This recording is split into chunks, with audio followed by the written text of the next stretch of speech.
Minutes of the previous meeting held on the 11th of October 2024. Has everybody read these? Is there any points that you want to bring up? If not, can I have somebody to move them, please? Thank you, Matt, and seconded. You got that?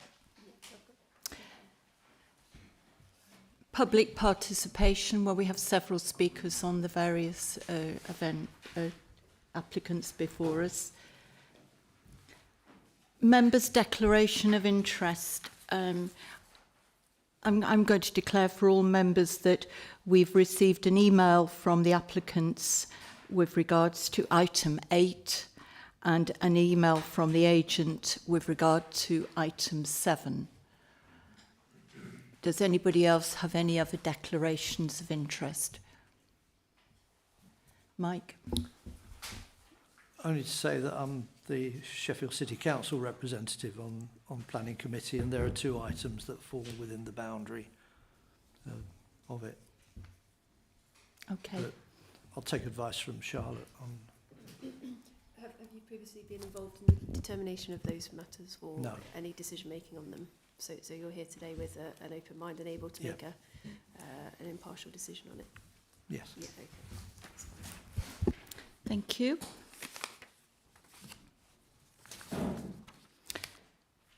So now we move to our 6th item on the agenda, full application for change of use from C2 to C3 following demolition of central communal block of single-storey former care facility and adaptation and conversion to create 7 bungalows at Genonan Manor House, Bakewell.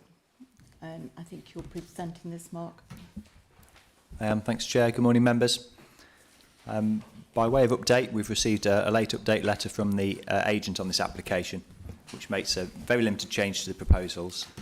Broadly, it challenges the application of some policies by officers, and in some cases it challenges the policies themselves. I understand that the agent will be speaking to those points shortly, so I won't duplicate them. They don't change the recommendations, however. The only change of note it puts forward is in advising that there will be no trees removed as part of the development proposals. However, that's incompatible with the proposed site plan, which does require the removal of at least 1 tree to provide 2 parking spaces, which I'll show on the plans as we go through. So moving on to the proposals themselves. The site's located south of central Bakewell, accessed from Dagnall Gardens, which is the cul-de-sac you can see here. And that itself is accessed off the A6, which is off to the east of the screen there.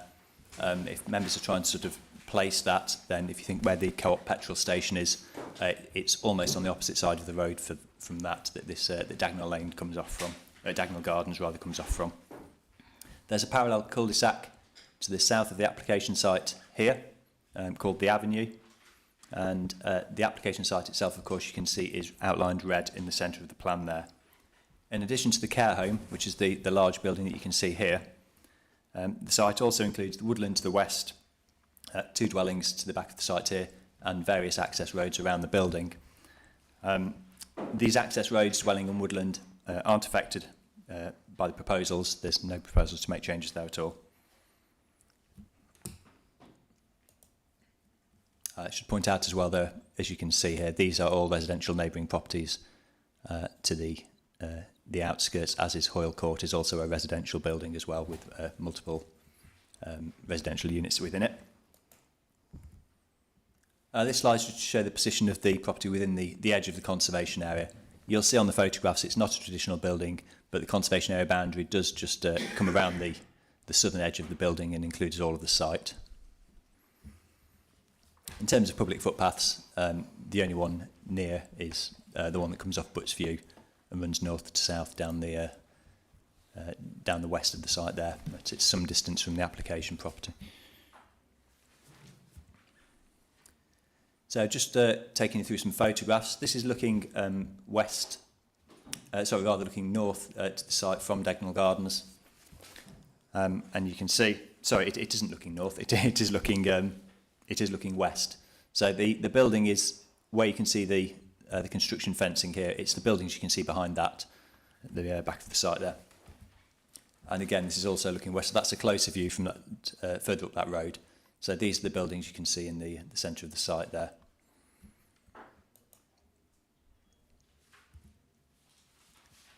And this is looking southeast across the site. So if you were to follow this road down behind the van here, that would sort of take you back down Dagnall Gardens back towards the A6. So you can see various parts of the building here. Another photo looking south, so it's angled slightly further around from the last photo. This is the two dwellings at the back of the site, which by the applicant's account were in ownership at the time of the application, but are now in separate control. They're unaffected by the proposals. And you can see another neighbouring dwelling behind the site here. You can see there's a number of mature trees, mostly firs and conifers within the site. And that's looking back again towards that neighbouring dwelling. And this is a building, or part of the building within the care home complex. Showing a view in towards the centre of the site from that same side.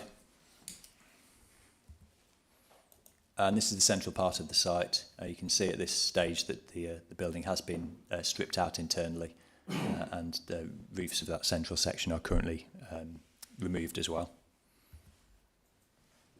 And this is looking along the avenue. So this is the cul-de-sac that I mentioned running east-west at the southern edge of the site.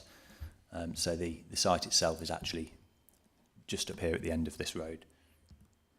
And that's a view from the cul-de-sac looking towards the site. So this is the site boundary, this fence here, and this mature yew hedge is within the site.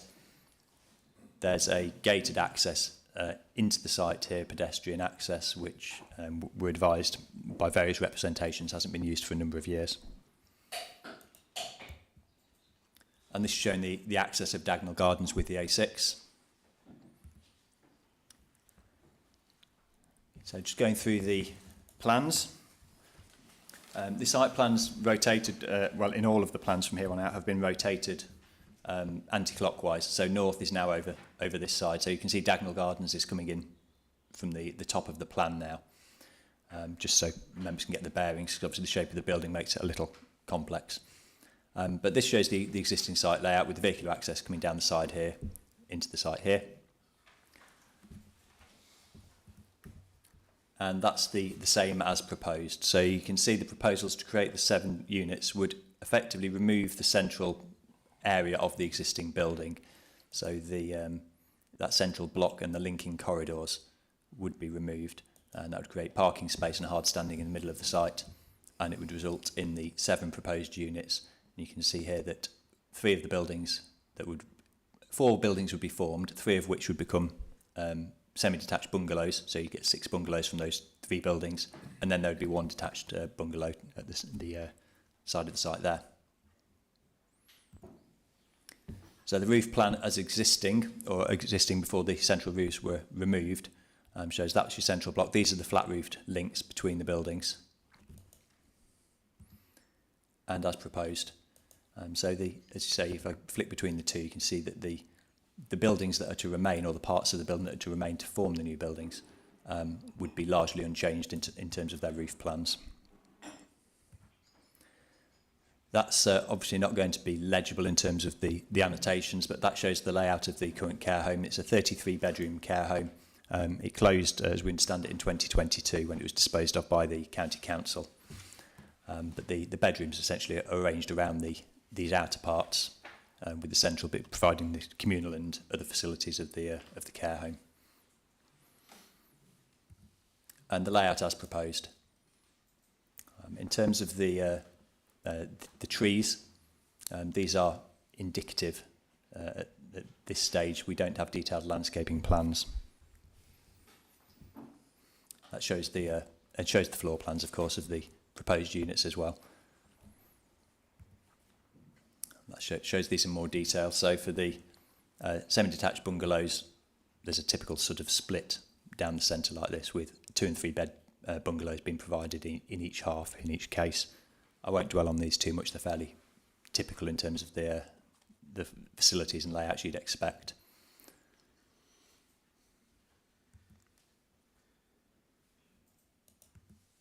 And that's the detached bungalow, which has some slightly larger spaces within it. So these are the elevations which, if you refer to the plans at the top here, then you can see the sections which they're taken through. Because of the form of the building, it's quite difficult to provide single elevation plans for any part of for the building as a whole that are actually sort of legible. So in this case, you're looking down from here, and this shows the elevation. You can see this is the link that goes to the central section, and the lighter coloured building you can see there is actually this behind here. And then as proposed, so largely unchanged, you can see obviously that the link that was attached to that central section goes. Then this is looking back the other way, so you're looking back at this elevation here now. It's a section through because at the moment that is the flat roof link, which would be removed. There'd be a small flat roof canopy put over the doors, and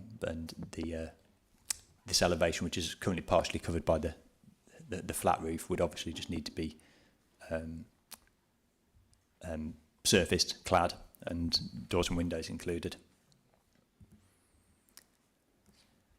This is looking at this. We're looking at this part of the building now, so you're looking down from that direction towards this red line, and again you've got the section through, so you can see the flat roof attached to that part of the building.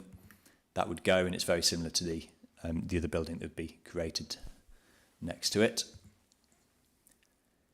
And this is looking back the other way, so you're looking from here towards this red line, and you can see again the what was a glazed link on that side of the building would go,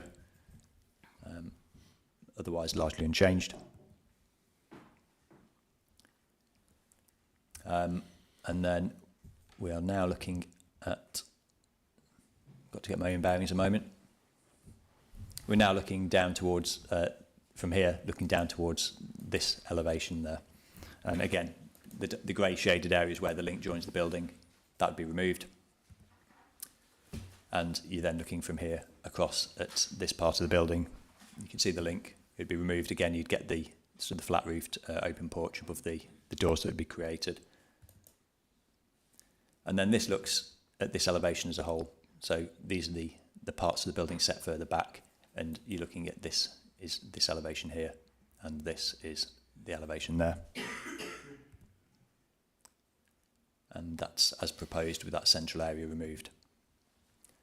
I mentioned at the start of the presentation that we'd had an update in relation to trees.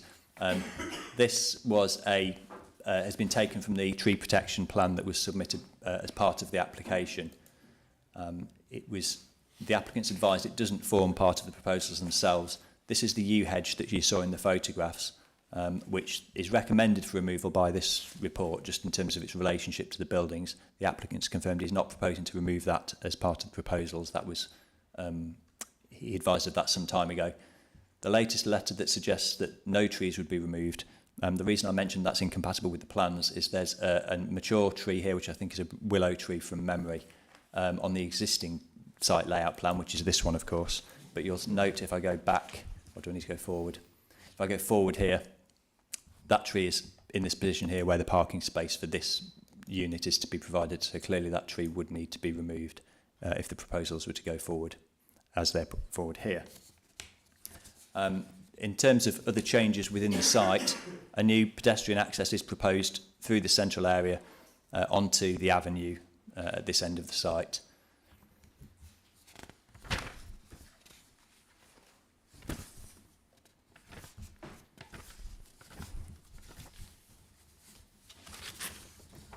So in terms of the merits of the proposals themselves, the application is contrary to adopted policy HC1, which is our core housing policy, due to the proposals comprising the provision of open market housing, whereas for buildings of this type, the policy would support only the provision of affordable housing. Further, it would result in the loss of a community facility without replacing it with the development of further community benefit and without any justification having been provided for that situation, and that's contrary to policy HC4. And the proposals also fail to assess flood risk impacts on protected species that might arise due to the loss of mature trees, and they fail to set out any climate change mitigation proposals beyond the reuse of the existing buildings. And for these reasons, the application is recommended for refusal. Thank you, Chair. Thank you, Mark. We have two people who are going to speak on this. The first one is Hugh Wright, who's an objector. Could I ask you to take the position, please, in front of the microphone? There's a button, looks like a speaking button on the machine. If you could press that. Thank you. You have 3 minutes. Thank you. I just had to take the induction loop off because I wear a cochlear implant, so I use the induction loop, which is very useful, but I've taken it off for myself. Right. I'm Hugh Wright, being a neighbouring resident, and thank you for allowing me to speak on this occasion in connection with the planning application for the single-storey former care home. There are 3 concerning topics to address. The creation of a new pedestrian right-of-way onto the avenue, the possible wholesale removal of a mature yew hedge at the western end of the avenue, the resultant housing development should be self-contained from the avenue. The proposed pedestrian route is to reach the avenue from the central car park. This would no doubt become a thoroughfare for use by members of the public from Butts Road through the application site as a new right-of-way. This is ill-advised as the avenue is an unadopted street, which will more than likely lead to the temptation of the residents of Gurnham Manor dwellings to encourage car parking on the avenue for extended families and visitors, as well as for deliveries. The Regional Controller for Roads and Transportation at the Department of Environment stated in his letter of the 9th of June 1975 to the National Park Officer at the time that the avenue is substandard and unsuitable for any increased vehicular traffic use at its junction with the trunk road. This, along with the other residents on the avenue, still believed to be applicable today as it was then. The visibility display for coming out of the avenue is well below standard onto the A6. All the representations from the avenue objected to the proposed removal of the established yew hedge, which would change the character of the street scene at the western end of the avenue. I understand from a neighbour that members actually came onto the avenue to have a look for themselves yesterday. Thank you. All vehicular access ought to be from Dagnall Gardens and pedestrian access to be either from Dagnall Gardens or Butts Road, with secure boundaries on the south side with the avenue and the southwest and the west side facing Dagnall House, thus making the resultant housing development to be self-contained from the avenue and Dagnall House. As a reminder, no one accessed the former care home from the avenue, whether being a resident or a visitor. The newly appointed agent has stated in his recent letter that he has been assured by the applicant that no trees are to be damaged or removed by the proposed development. I cannot foresee this to be achievable based on the proposal submitted to date. One point that I did not put in my representation: 6 of the proposed dwellings have single aspects, of which 2 will have north-facing aspects which are not desirable. Those with west-facing rooms are unlikely to get the afternoon sun because of a mature woodland on the west side of the application site. Dual aspect housing would be a far better option to promote the health and well-being of the residents. I believe this is an opportunity for both the applicant and the newly appointed agent to review the proposals already submitted, to take note of the observations made by the planning case officer and the submitted representations in order to make improved changes for a revised planning application.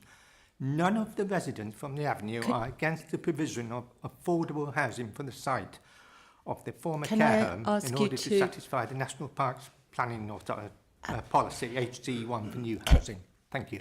Okay, thank you.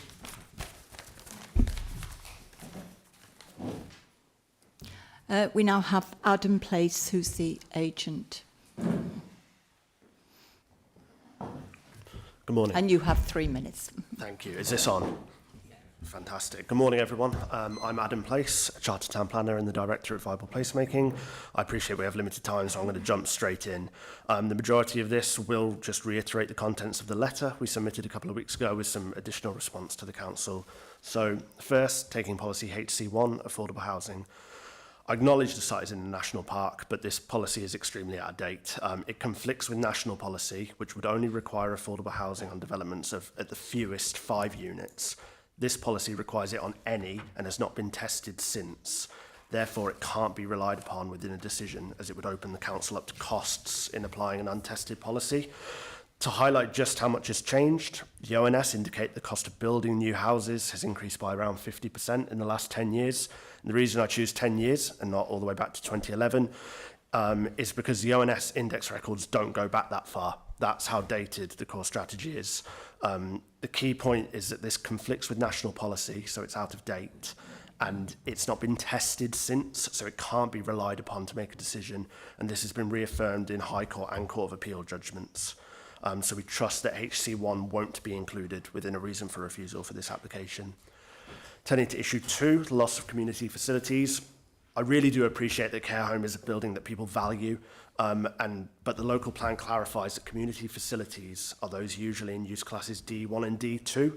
And although this has been updated, the site's in use class C2, residential. It's not a community facility in the local plan or the updated use class order. It's not a building used by the community like a doctor's office or a library might be, but a building in residential occupation. And so HC4 doesn't apply to buildings in use class C2, and so it can't constitute a reason for refusal. So with these 2 addressed, I'll turn to the other key factor, which is flood risk. I appreciate that part of the site is in flood zone 2, but given it's in residential use, previously developed land, and this is a change of use, I would ask the council to require an FRA by condition to be reviewed and approved in writing, so it would allow the council to maintain control of the scheme. To be upfront, this is the key outstanding issue that could result in a refusal, but I would ask you all to act in a positive, proactive way and take a step to support housing. The other matters, sustainability and impact on trees, can both be controlled by condition. And so this application really does hinge on your approach to flood risk. So just to quickly summarise, policy HC1 is out of date, so it can't constitute a reason for refusal. HC4 doesn't apply to buildings in use class C2, so the loss of community facility policy doesn't apply. And with these 2 addressed, I would ask you all to take a positive approach to flood risk and require this along with any other outstanding matters by condition instead. So thank you very much for your time this morning, and if you do have any questions, I'm right here. Please don't hesitate to ask. Thank you very much. Right, members, we have this before us for recommendation for refusal. Who would like to start us off? Dermot, and then Ken, and then... Thanks, Chair. Do we have an explanation to why the applicant felt that they could start this development without having planning permission? And did we ever have any conversations previously before they started work?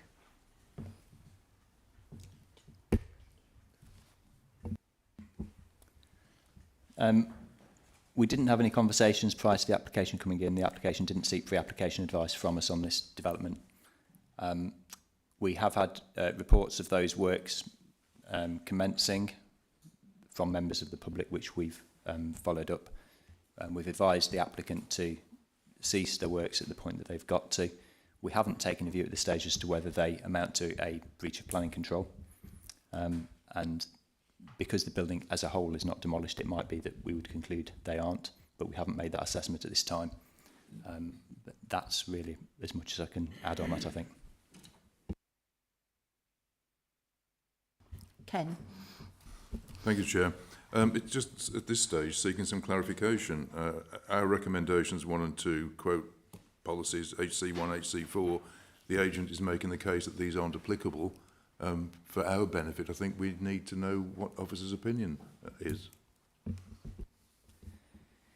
Yeah, I've had the sight of the agent's arguments on this for a while now. They've provided those in writing ahead of speaking today. And I have gone back to the agent on HC1 in particular. The argument that it's out of date is based on a presumption that we shouldn't be requiring affordable housing for developments of less than 5 units. That is for sites that are not designated rural areas. The NPPF is clear on that. The National Park is clearly defined as a designated rural area by the NPPF, and it's also supported by the National Park Circular, which makes very clear that national parks are not suitable locations for open market housing. Therefore, there's no conflict between HC1 and the NPPF. In relation to policy HC4, the argument obviously is being made that this does not amount to a community facility for the purposes of HC4 or DMS2. Neither of those policies in themselves define what a community facility is. They simply refer to community facilities. The supporting text of both does refer to healthcare facilities. It specifically states D1 and D2 uses in the supporting text, but it also goes on in each of those policies to set out that community facilities also include healthcare facilities, of which we've concluded this to be one. Not just in this case, but in previous cases for care homes as well. We've applied these policies, so we have been consistent in that. Thank you.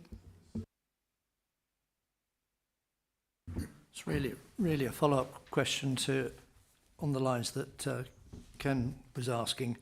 On HC1, has the committee used this as grounds for refusal to other applications previously? Absolutely. It's applications for open market housing just conflict directly with that policy. It sets out explicitly that open market housing won't be supported.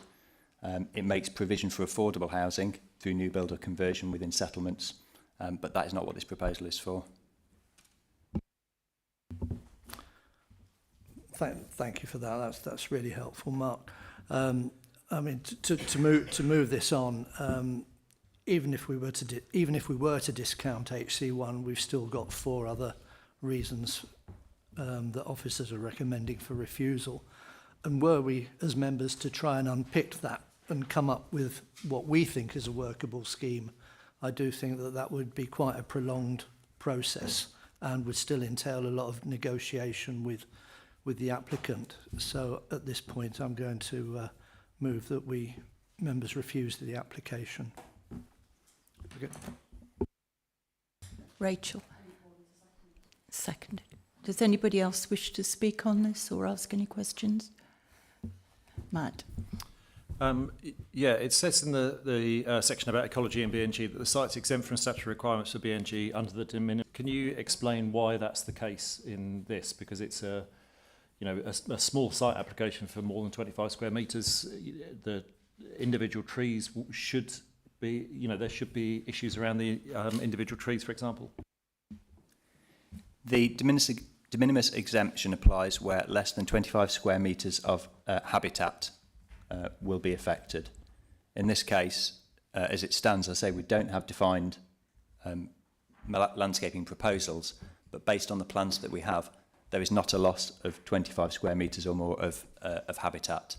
If the yew hedge was to be removed, then that would have constituted, because I think it's 35 square metres of linear habitat. If that is to be lost by the proposals, that would also bring it under BNG control. But the applicant has confirmed that they're not proposing to remove that hedge, so it doesn't require BNG. Just to clarify a point there, the de minimis exemption is if a development impacts less than 25 square metres of non-priority habitat, as Mark said, but it's 5 metres of non-priority linear habitat. So if the hedge were to be removed as part of this, and that was part of the proposal, then this would fall under BNG. But in terms of the other habitats on site, the bits of grass and things like that, if you look at the existing and proposed plans, the amount that's being lost is less than 25 square metres, and the proposal currently is not to lose the hedge. So our view is that it is de minimis under that exemption as proposed. So 5 square metres of linear habitat, you say, 4 or 5. So if that came through subsequently, from what you're saying, that there's a distinct possibility that the stuff that sort of thing might be required, that would then make it liable to subject to BNG, and would that be for the whole site or just for the area that? That's difficult in some sense. If it was a further application, a planning application that proposed the removal of that, then yeah, that would be BNG development at that point. However, if the applicant was to undertake those works outside of a planning application, it's within a conservation area, so they would need to make application notification to us for those works. But that's those notifications aren't subject to a B&G requirement.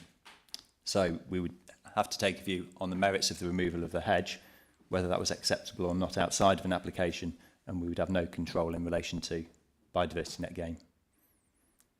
Does that make sense? I understand it. Does it make sense? No. That's perhaps two different things, yeah. We've had this moved and seconded. I think we're ready to take a vote.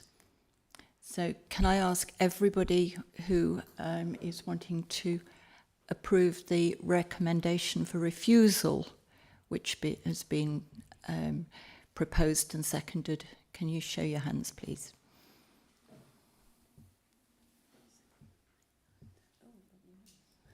And no abstentions. Thank you. So that application has been refused.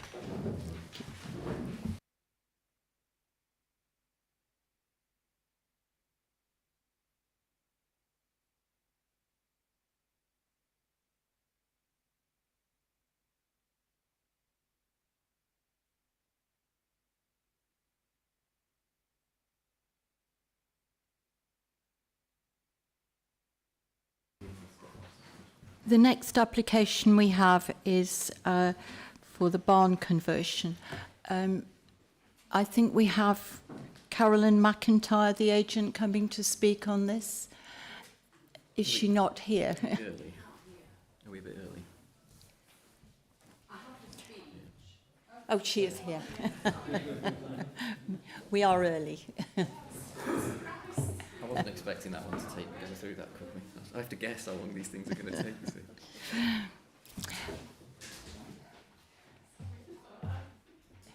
We're not ready for you to speak yet. We're just no. So you could get settled. Right. The next application before us is for the conversion of barns to 5 residential dwellings, demolition of modern buildings, creation of access and associated parking, external alterations to the buildings, works of hard and soft landscape, and associated works at Oak Hill Hall Farm, West Lane, Bradfield. Thank you, Chair. Morning, everybody. Oak Hill, the small hamlet of Oak Hill, is located some 16 kilometres southwest of Low Bradfield. And the application site on the screen there is an historic farmstead within that hamlet, on the west side of the hamlet. It comprises of Oak Hill Hall, which is actually outside the application site area, Oak Hill Farmhouse, which is this building here, and an L-shaped range of traditional farm barns and more modern sheds to the west and to the north. There are a couple of accesses. The original access into the courtyard is off West Lane here. That just serves that and the farmhouse. There is a secondary access at an acute angle behind the barns here, which leads into the former working farm for the modern sheds. And there's another access which is in this western corner, also leading into that area.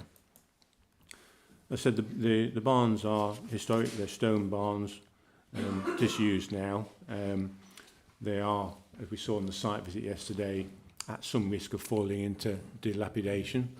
The existing working farm is now comprised of these buildings to the north of the site, so these are no longer needed for that farm business, and a new use needs to be found. And this proposal is to convert the traditional barns to 4 units of housing with a smaller stable block. We saw, and I'll show you photographs, to a smaller unit here, so 5 units in total. Alongside that conversion, there is the removal of the modern sheds to the west, the creation of landscaped areas, and a rationalisation of the access, which I'll lead you through on the plans. So moving on to that, this shows the proposed layout. So the barn here would be converted to if the proposal were allowed, obviously, to 3 two-bedroom units on the main range, 1 two-bed unit in the bottom of the L shape. The former stables would form a one-bedroom unit, and the other shed on the other side would form covered parking. There would be garden areas to the west of the barns there. This area, which is formerly occupied by the hay barns, those barns would be removed and a walled area would be created with woodland and wildflowers to enhance the site. We talked about the rationalisation of the accesses. The existing courtyard access would remain, but the one that runs immediately at the back would be removed, and the existing one in the corner of the site, the west corner of the site, would be realigned to form the main access to new parking areas for the dwellings. The existing farm business, which would be confined to the buildings to the north of the site, would be given a new access off Oak Hill Road to the north. So that'd be a dedicated working farm access. So just leading you through the slides to illustrate that, this is the access, the courtyard access into the sort of central courtyard. This is West Lane, the hall and the farmhouse lie to the right of this. And you see the long L-shaped range of traditional buildings, which are currently covered with corrugated roofs. They've lost their original roofs. Panning right, as you just go into that access, this is you can see the Oak Hill Hall, which is in separate ownership here, and the farmhouse to the left. You've got the stable building, which has got a modern further extension to the left there in that photograph. And on the right-hand side is the more traditional element. This element here will be removed as part of the proposal. We'll see on the proposed plans to form a amenity area for the one-bed unit in the converted traditional building. Opposite that, on the other side of the access, is this open cart shed. This will be forming covered parking and bin storage. And you can see also within these, the existing courtyard area is all concrete covered. And when we see the landscape plan, you'll see the proposals for enhancing that. These are the historic buildings, which are not listed, but they are non-designated heritage assets of some merit. This is the bottom of the L, which backs onto West Lane. So this would form one of the units. And then panning around to the north, this is the longer range, which would provide 3 two-bedroom units. Pedestrian access in the corner there through to the back of the buildings, and this is the end of the farmhouse. On the other side, the back side of that main range, you've got some later additions, pretty derelict now, which will be removed as part of the proposal. And just panning back just to show that in its sort of wider setting. This is the elevation which faces onto West Lane. One alteration to an opening on here as part of the proposals. And we'll see when we get to the elevations that there are very few. I think there's only 2 alterations, one new window and one sort of window to a doorway. So it's making use of all existing openings. So looking back up towards the courtyard access. And then looking back along West Lane. So this is the entrance, which will be closed, and the new entrance or realigned entrance will be in this corner. These are the buildings at the back of the traditional buildings, which will be removed, and this would be forming the woodland sort of wildflower area, and this would be the driveway through to the parking area. You can just see the modern sheds beyond, which would be the working farmyard going forward.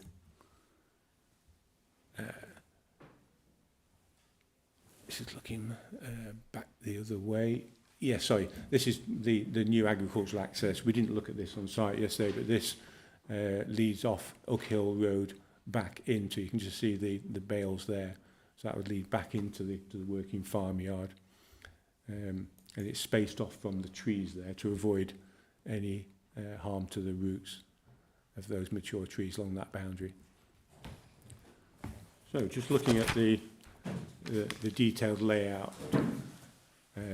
This is as existing and as proposed. So you can see here the realigned access. This is the the woodland area and wildflower area. The converted barns with their gardens to the rear, defined by hedgerows. Parking 4 spaces here and 4 spaces there for these dwellings. 3 spaces under the covered yard area there. The bin storage. The 1-bedroom unit here with the removed modern stables to provide a small amenity area for that, with the wall at the rear retained to provide privacy from the hall. In addition to the obvious landscaping improvements to the west of the site, new planting and hedgerows, within the courtyard there is extensive resurfacing of more appropriate materials, cobbles and compacted gravel to enhance that space and improve the setting of the historic buildings. In terms of, and you can see there the proposed new access off the Oak Hill Road there, spaced away from these trees, providing, so this would become the working access and working yard area, and this would become totally residential. So in terms of detail layout, that's existing. That's proposed. Again, you won't be able to sort of read the individual details, but over the lifetime of this application, the detailed layout and design has been amended following negotiations with the applicant and agent to improve the level of detail and the sensitivity of the conversion. And the quantum of development. So we have 3 2-bed units here, a 2-bed unit there, and a 1-bed unit there.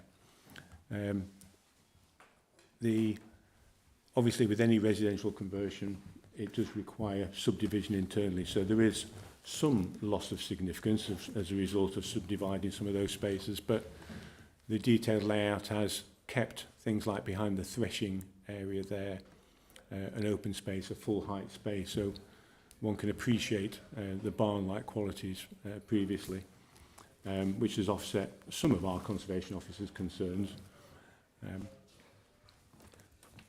Upstairs, very similar. Some of the houses have bedrooms at the ground floor, and it's a reversal upstairs, so you've got accommodation upstairs and bedrooms below, making more use of the open space of the barns to maximise taking advantage of the character and the open spaces within those loft areas. Elevationally, this is the courtyard elevation as existing and as proposed with new windows and doors within existing openings. The biggest change overall would be the removal of the corrugated sheeting of the roofs and the replacement of all of the corrugated sheets on the roofs with stone slates, which is a significant enhancement to the appearance of these buildings.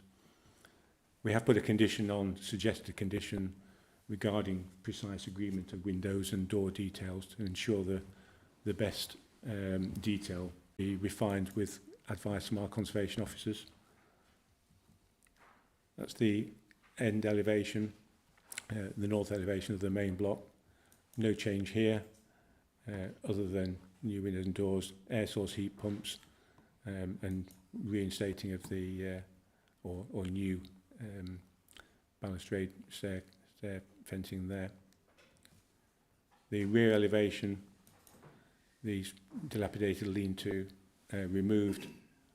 There'll just be one altered opening here, new roof and existing doors and windows elsewhere reused. The air source heat pumps are tucked out of sight to the back there from wider public view. This is the end of the farmhouse as existing. And then looking up from West Lane as existing and as proposed, you see the modern barns here removed, the lean-tos removed. There's just one alteration for the doorway here. And this access, which currently exists, has gone. The new access comes in more to this west. And then within the site, so this is looking back down with Oak Hill Hall behind you, looking down towards West Lane. This is the open cart shed, which provides parking for 3 spaces and covered bin storage area for all of the dwellings. And again, on this elevation, existing openings are reused. I think there's just removal of this one existing later opening in the proposed plans. And again, new roof, new windows and doors. And then the other elevation next to that open cart shed, as existing in the section there, and as proposed, no changes. And then opposite that open shed, this is the stone stable and the blockwork extension, which should be removed to form a small one-bed unit. And this little lean-to is a plant room that's required alongside the air source heat pump. This just shows, it'd be difficult to pick up, that shows the visibility from the proposed new access is achievable. There are no overall concerns about that following refinement of that access.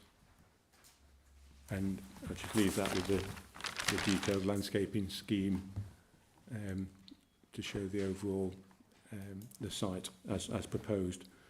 So in officers' eyes, this represents a sensitive conversion of the historic farmstead to 5 dwellings.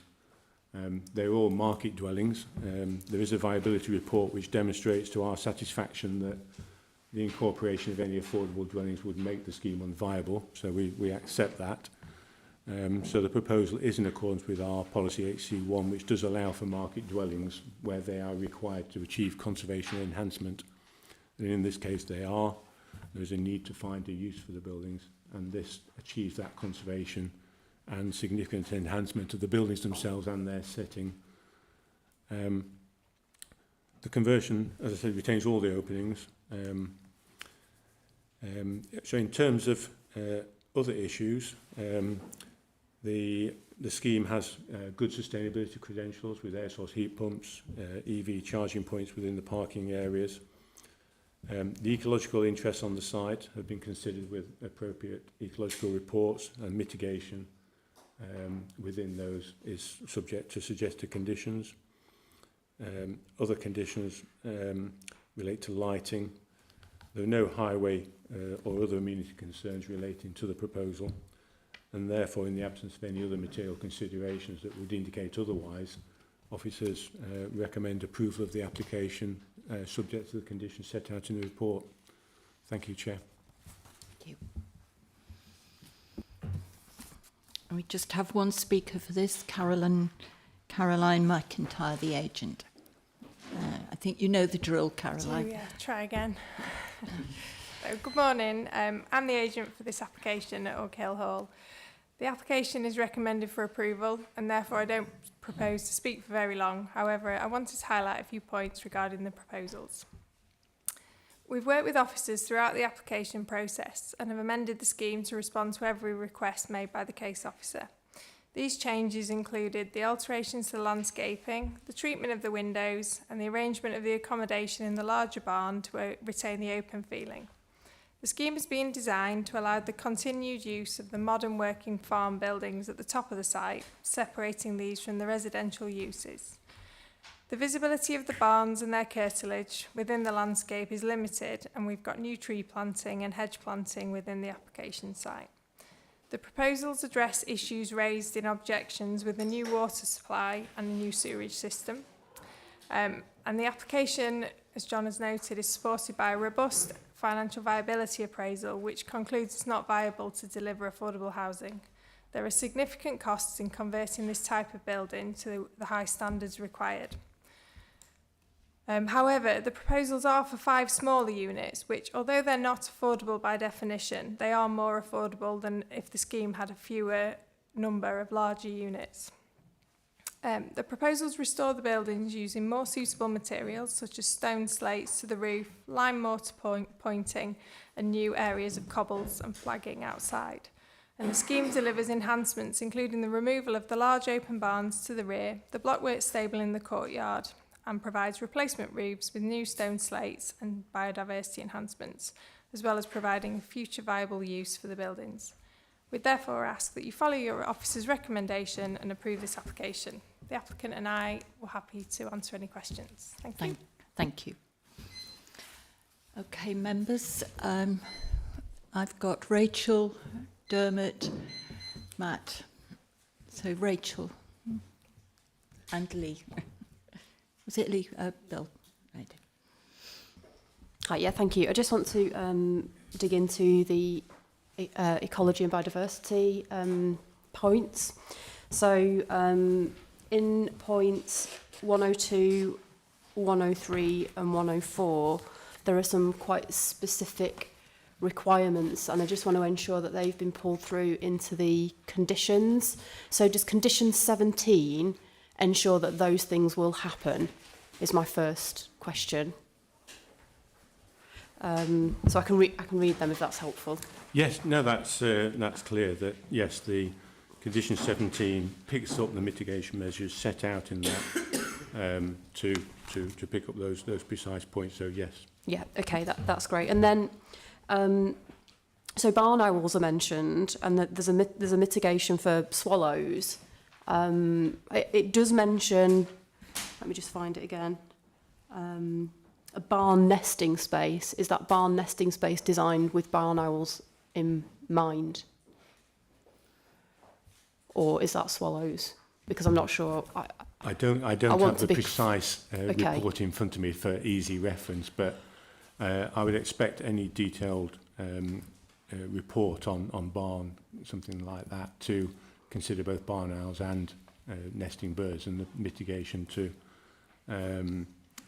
precisely meet those requirements. I'd be very surprised if it didn't do that, but I can't give you an absolute answer unless the agent could clarify that at all. Okay.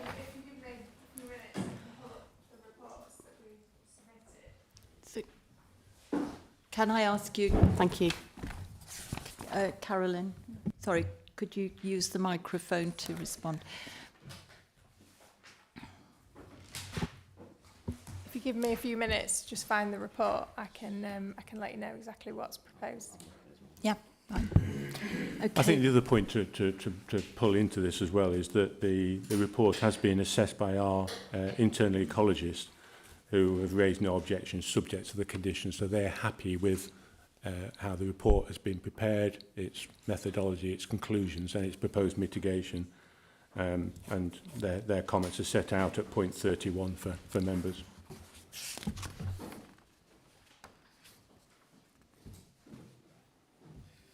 Sorry, I've got an answer.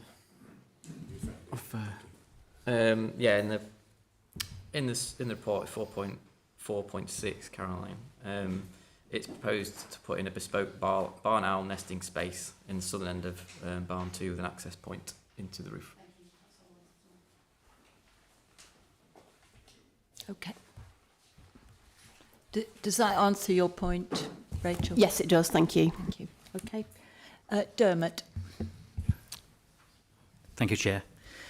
On the whole, I support this application. Just looking for a bit of clarity. We're talking about air source heat pumps for these properties. I've always been told, and maybe wrongly, that they are only really efficient in modern buildings. So are we going to be looking at high degrees of new insulation for these properties? Yes, within the report, I can't tell you the exact paragraph at the moment, but in the report under the sustainability section, it does talk about the barns would be given specialist insulation on the walls topped with lime plaster to enhance the thermal qualities of that. The floors again are given new flooring. All that is necessary, and of course the air source heat pumps would be spec'd in terms of size to the scale of the dwellings. I think it's a case of you get what you pay for in these situations. If you have an expert advice from somebody who knows what they're doing and specs the air source heat pumps appropriately and matches that with the appropriate insulation to achieve the necessary thermal output, then you have no issues. But yeah, that's a matter for the applicant. We're happy with the principle of what they're doing. Thank you. Matt? Yeah, for the benefit of anybody listening, can you explain what the difference is between this application and the previous application in terms of policy HC1? Well, this one is historic barns, they're non-designated heritage assets, and whilst the HC1 has a presumption against market housing in the park, there is an exemption where the impetus of the market dwelling is required to achieve conservation or enhancement. So in this case, the principle of converting these historic barns to market dwellings is acceptable, provided they achieve conservation or enhancement. And it's our judgment that this scheme would deliver that conservation or enhancement of the buildings themselves. Whereas the previous application, which I think you talked about, the Bakewell one, they're not historic buildings, and that is so the presumption is that all new dwellings or conversions should achieve affordable housing unless proved otherwise. We have a viability report in this current application which demonstrates that you can't achieve any affordable housing and that all of the houses need to be marketed to achieve that conservation enhancement. In the previous Bakewell scheme, I don't believe there was a viability report at all to demonstrate why they couldn't meet the first requirement that the new housing should be affordable housing and not market housing. So that's the essential difference. Thanks very much. That's very clear and very helpful. Thank you. Bill? Thank you. Yeah, clearly, as we've already heard, there's a lot of merit in this application, but I just think there's a few other factors we haven't thought about. The reason the applications come to us is that there were a lot of objections to it. That's why we're here, and I think we've just thought to sort of think about those as well, if only to respect the efforts made by people to make representations. You know, there is a lot of merit in the conversion and the sensitive conversion, but we ought to consider whether 5 dwellings is too much, packing too much on that site. 2 or 3 might be more appropriate, and that's mentioned by local people about overdevelopment of that hamlet. I know that those local roads, are used by cyclists, walkers, and horse riders, and the additional traffic of 1, 2, 3, 4, 5 dwellings will be significant. So we bear that in mind, and other issues are mentioned there as well, including visitor parking. I accept that it's an excellent way to maintain that historic fabric.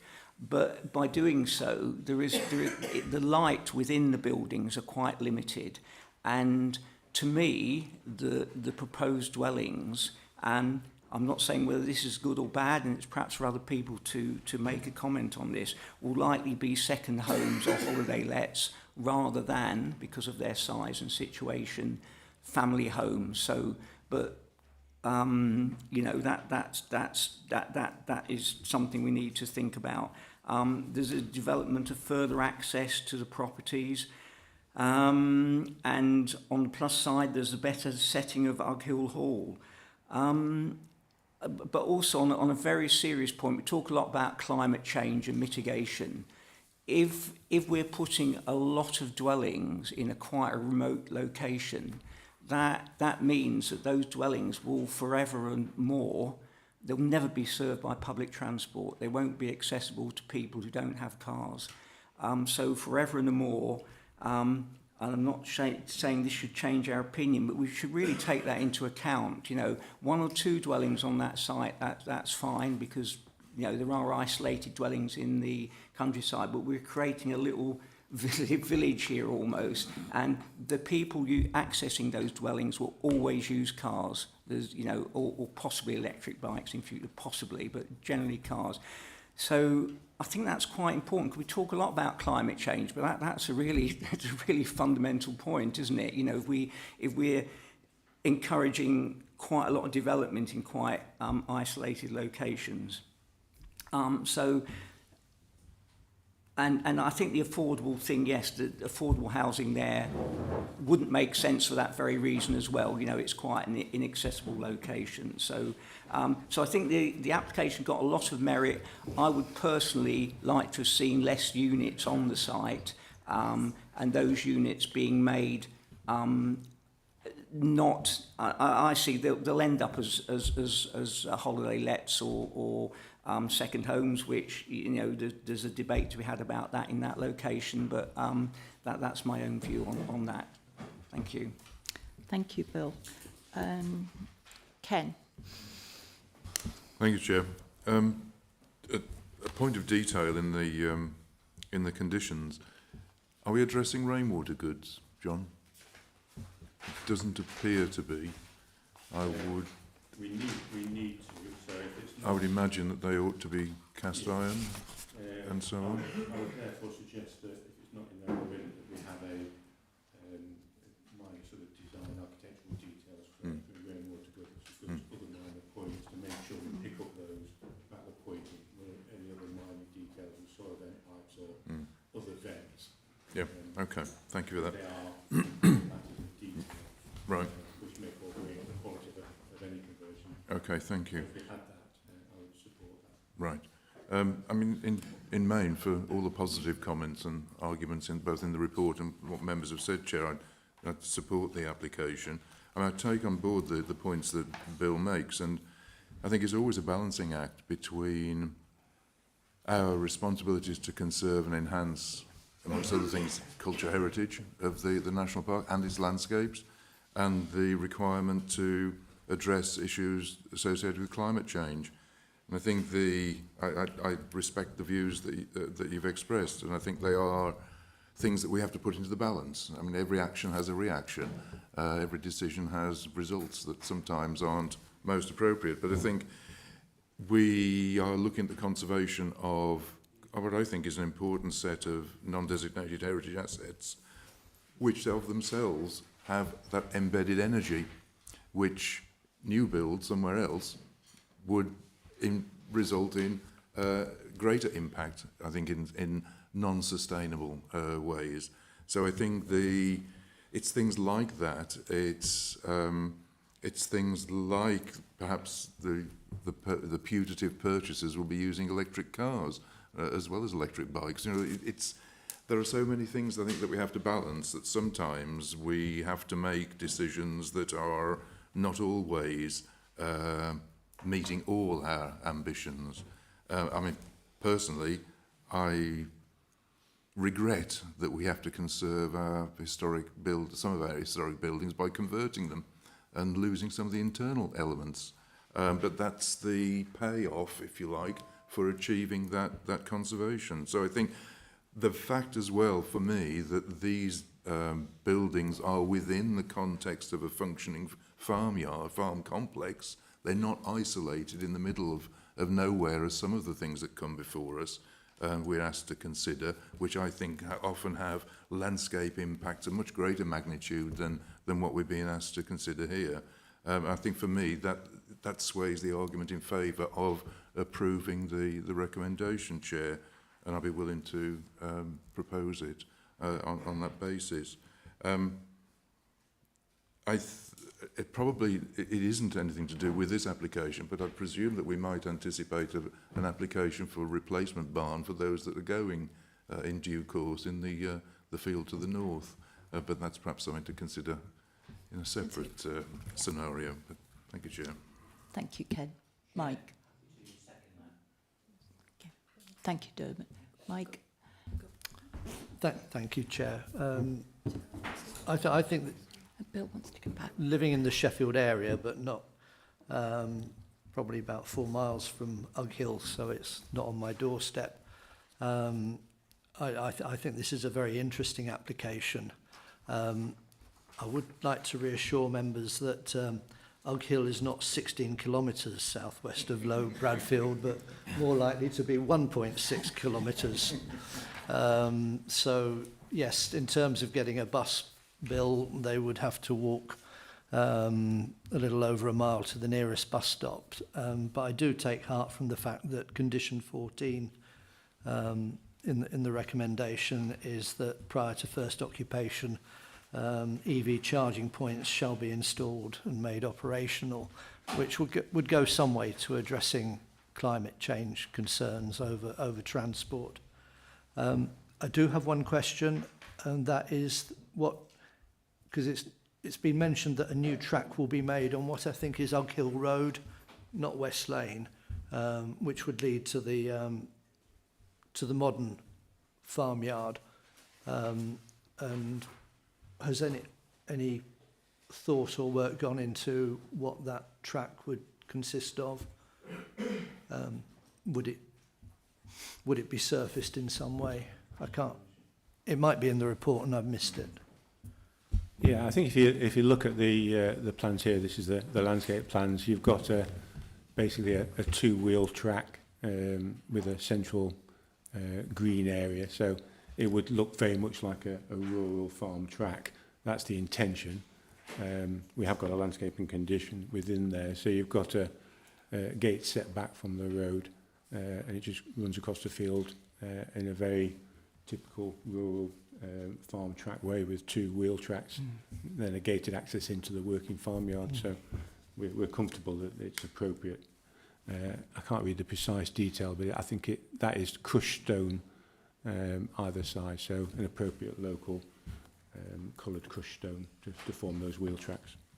I mean, just to go back further to Bill's points, I mean, I've been on this committee since 2018, apart from a year, and this is unusual in that a hamlet will have increased from 7 dwellings to 12, and so I suppose it will.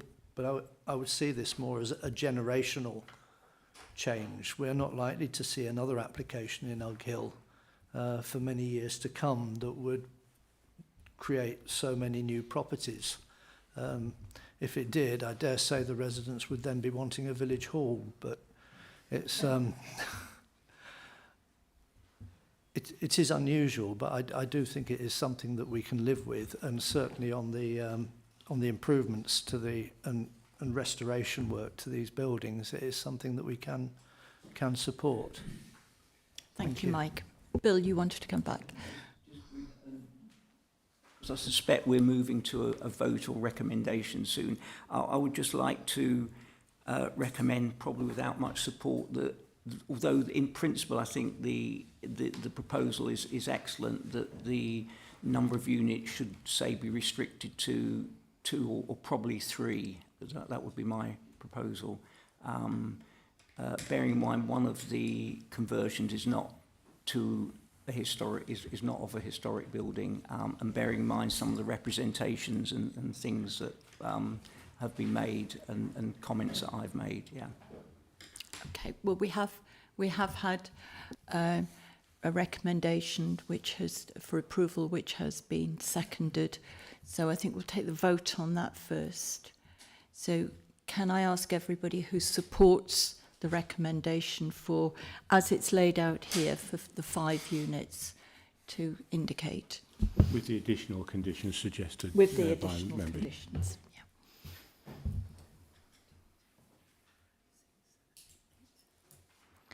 And anybody against? Abstention? 1. On that, I think we can safely say that's approved. Thank you.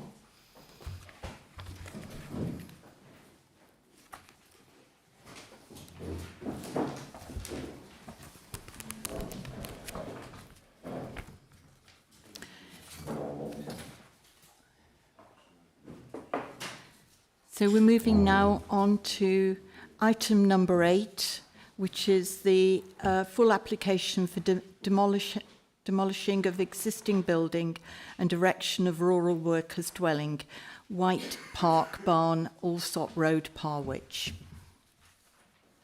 Thank you, John. Thank you, Chair. Yeah, so this application seeks planning permission for the erection of a rural workers' dwelling at White Park Barn, Allsop Road, Parwich. Before moving to the slides, I would highlight to the members that the proposed dwelling you will now see differs notably from what was originally proposed.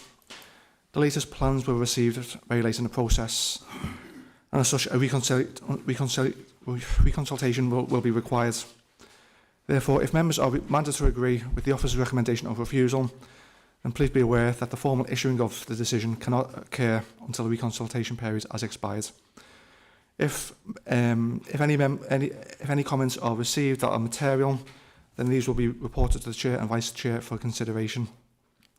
If alternatively, members are minded to approve, then any approval will be subject to both the expiry of the reconsultation and the signing of a Section 106 agreement to tie the occupancy of the dwelling to the agricultural business, buildings and land. The application has been referred here to committee today as 4 public letters of support have been received, and the Parish Council have stated that they support the development, contrary to officer's recommendation of refusal. So I'll now move to the slides. So the first slide shows that the site is a triangular shaped part of land located approximately 300 metres to the west of Parwich and its conservation area boundary. Can't seem to move them.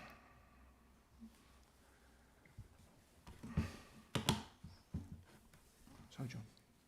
Actually, move the slide on. I just use the arrows to move. Okay, sorry. Here we go. Apologies. Slide 2 shows the block plan. So you can see the triangular partial land here, and the building that's currently there at the moment is a small agricultural building that will be removed. The site itself is set back from Dam Lane, which is the nearest highway, by about 30 metres. In between the highway and the site is another triangular parcel of land, which is covered by a copse of trees, which screens the site most of the year. Alongside the site, so from the Dam Lane and then up here, is a public right-of-way. Here you can see a range of agricultural buildings within the ownership of the applicant, about 70 metres distant from the site. And then on the opposite side of Dam Lane, you have another group of agricultural buildings, about 80 metres, which are not within the ownership of the applicant. So, as I said in the introduction, we did have a set of plans that differ quite significantly from what is now being considered. So what we can see here is the original block plan that was proposed. And if we move to next, we can now see the block plan of the dwelling that is under consideration today with its linear form. So I'll move to photographs of the site. So here's the site from the public right-of-way, and you can see the small timber building that will be removed to facilitate the erection of the dwelling. Now this is the access from Dam Lane, and that is the public right-of-way that goes up. And just behind, you might be able to just make out the timber building there. And now this is another view from now higher up. We are now adjacent to the site, still on the public right-of-way, looking into the site. And now here we've effectively turned around. The site is behind us, and now we're looking towards the range of agricultural buildings that make up the farmyard within the ownership of the applicant.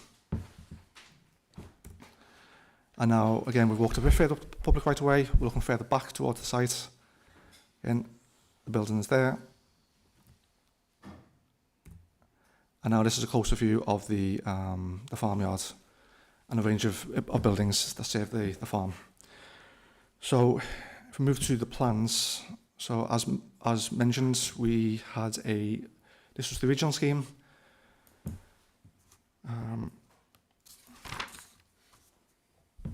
So the proposal contrasts notably from the design approach that informed the original plans. So here we see the front elevation of what was previously proposed and the rear elevation. Now we move to the building that we see today, what has been proposed. So we can see the front elevation. As the officer report makes clear, as I say, the officer report has assessed the design of this of these plans here in front of us now. It's considered that the form, scale, design and use of materials would help complement the character and appearance of the area, with the dwelling being sympathetic to the local building tradition. There's other detail that you can see which would contribute positively to the this farmhouse, with power pits, proportional layout, chimney, stone coins, an acceptable ratio between window openings and the walls of the dwelling. And also you can see the step down, which brings up the massing to the sides. This is the rear elevation. And now this is the roof plan. So again, you can see the roof lights there, you can see the ridge, the chimney there, and then you see the step down to the side elevation. And now we have the side elevations. I'll quickly pass on to the next one. Okay, so they're the plans in front of us now for consideration. And I'm going to provide a recap of why the officer's recommendation is of refusal. I try not to go into every single detail that's in the planning report, but I understand there's some detail to work through here, so I'll provide that now. So the applicant's farm has a herd of 20 suckler cows and a flock of 80 ewes, with a calf rearing enterprise of 30 heads per year. The applicant states that their overall holding is 108 acres, just under 44 hectares. However, just 12 acres of this land is owned by the applicant's White Barn Farm. This is important to note because to approve this application, as stated, a Section 106 agreement will be required to title land at the farm owned by the applicant to the dwelling. It is considered by officers unlikely that a holding of just 12 acres will be sufficient to ensure a commercially viable agricultural business could operate from the land and sustain this dwelling. In this context, we believe it will be difficult to justify Section 106. Of course, without a restriction, a new dwelling in the open countryside, which has no restricted occupancy, would be unacceptable in planning policy terms. The applicant also owns a petting farm, which has a range of animals. Some of these, such as guinea pigs and llamas, would not fall under the definition of livestock. These animals are transported during school term time to schools throughout the country. This requires having animals loaded from 5 AM, with destinations ranging from London to Leeds, and typically not arriving back until 7 PM, when the animals need to be housed and fed. In addition, the applicant also operates a fencing business we understand is based in Ashbourne. Now, for a rural workers' dwelling, such as proposed, it must be justified in accordance with policies HC2 of Core Strategy and DMH4 of the DMP. The two assessments are, the first is whether it meets the functional needs for the dwelling, and the second is whether it will be financially viable, the enterprise will be financially viable to sustain the dwelling. This evidence is essential because if a dwelling house was to be permitted without an essential functional requirement or did not meet the financial tests, then in the future it will be likely that a successful case could be made that the dwelling would not be required by or be affordable to an agricultural worker, and as a result the authority would struggle to resist an application to remove any occupancy restriction. Of course, an open market dwelling in this location would not be supported in policy terms. So as stated, there are two assessments. The functional needs, according to to touch on the functional needs, according to the information submitted by the applicant, it has been calculated that there is a current labour requirement at the site for 1.22 equivalent full-time workers. However, the matter for consideration here is not whether a full-time worker is required to attend the site, but if there is a need for a dwelling, so as to allow the occupation of the site by the applicant 24/7, 365 days a year. According to the applicant, the functional requirements for residential presence at the site is based mainly on the needs to secure animal welfare. However, based on the applicant's own calculations, officers consider that the times when the applicant will be needed at the farm for extended periods will be limited. Regarding the management of the small number of livestock, this will be mainly January to April for calving and lambing. It is considered that the limited livestock numbers would not generate an essential need for presence on the site 24/7, 365 days a year. It should be further noted that the applicant lives just 8 miles from the site. The applicant states that the reduced critical care is required for the petting farm between March and September. However, as the officer report makes clear in paragraph 64, the moving/transporting of animals early in the morning would not require a worker to live on site, nor would the lack of a dwelling pose a risk to livestock safety when they are being transported, as of course a worker would already be present in any case. On this basis, it's not considered that the functional needs as being demonstrated. Regarding financial viability, it is important to note to pass this test, only income generated from business which requires a residential dwelling on site should be considered. It is accepted that the fencing and petting business are currently profitable. However, it is considered that these do not require a workers' dwelling on their site in order to function. In relation to the profitability of the agricultural business, insufficient evidence has been provided to demonstrate that this business can sustain the ongoing cost of the dwelling. In other words, the question to ask is, can the farm with the livestock generate enough income alone to sustain a worker who could afford the dwelling? Officers have worked proactively with the applicant's agents to better establish the breakdown between the profit generated by the applicant's fencing business on the one hand and the livestock business on the other. Unfortunately, a clear evidence breakdown between these has not been forthcoming. However, the applicant's agent has stated that this week that the profit from the livestock business alone would be below a farm worker's wage. To conclude, it is considered that the proposal has not met the functional or financial tests and so would fail to comply with HC2 of the core strategy and DMH4 of the DMP. The application is accordingly recommended for refusal, and the reasons for refusal in full are given on page 44 of the report pack. Thank you, Chair. Thank you. Adam Maxwell. Thank you, Chair. Yeah, I just want to do a short update, which John wasn't aware of. I received an email this morning, which was forwarded on to me, which the authorities received from the NFU. I'm not going to summarise it, but I'll just, I will summarise it. I'm not going to read it out. But essentially, it supports the applicants and their application, supports their agricultural business, and supports their efforts to diversify. And the NFU consider that there is a functional need for a dwelling on this site. So that's the summary of what that letter is. Thank you, Chair. Thank you. Okay, we have quite a few speakers, three speakers. I've got Nigel Edwards, Councillor Nigel Edwards Walker. I've got Ben Chadfield and Andrew Large, and a statement to be read from Sir Richard Fitzherbert. Do you want to go in that order?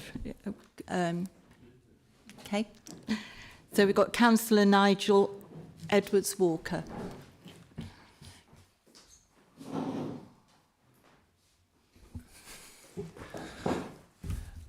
Good morning, members of the committee, and thank you for allowing me the opportunity to express my support for this application.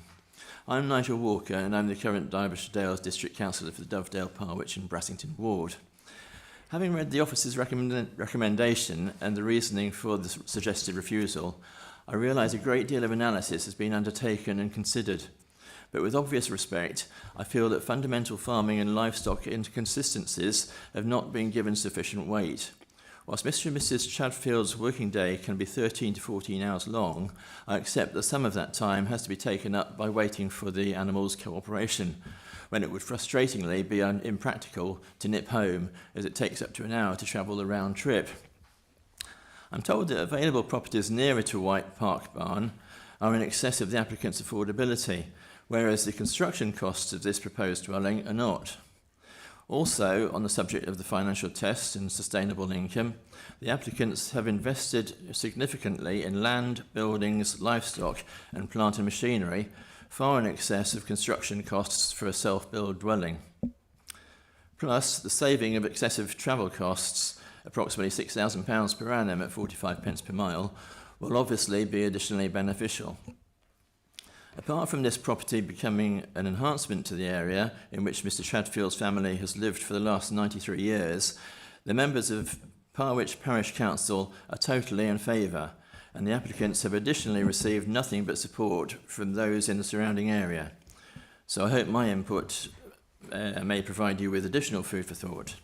And in conclusion, approval of this application to erect a home in place of the shed that currently occupies the plot will allow Mr Chadfield to take his existing business forward. He and his wife have built a successful beef and sheep farm, selling locally, whilst additionally establishing a fencing company and a mobile petting farm business, both of which complement rural demands. I fully appreciate the benefit erecting a home on the farmland they utilise will have on their future plans, enabling their commercial interests to grow to their fullest potential, while additionally providing much-needed housing for a local young family. I therefore respectfully ask you to vote against the officer's recommendation. Thank you very much. Thank you. So now Democratic Services will read a statement from Sir Richard Fitzherbert. Good morning, members of the committee. My name is Richard Fitzherbert and I am the former directly elected ward member for Parwich and Dovedale, and I spoke at the applicant's previous appearance at your committee in 2021. I live in the neighbouring village of Tissington. You will see from the notes that the application is to build a dwelling for the applicant and his wife on their holding in Parwich.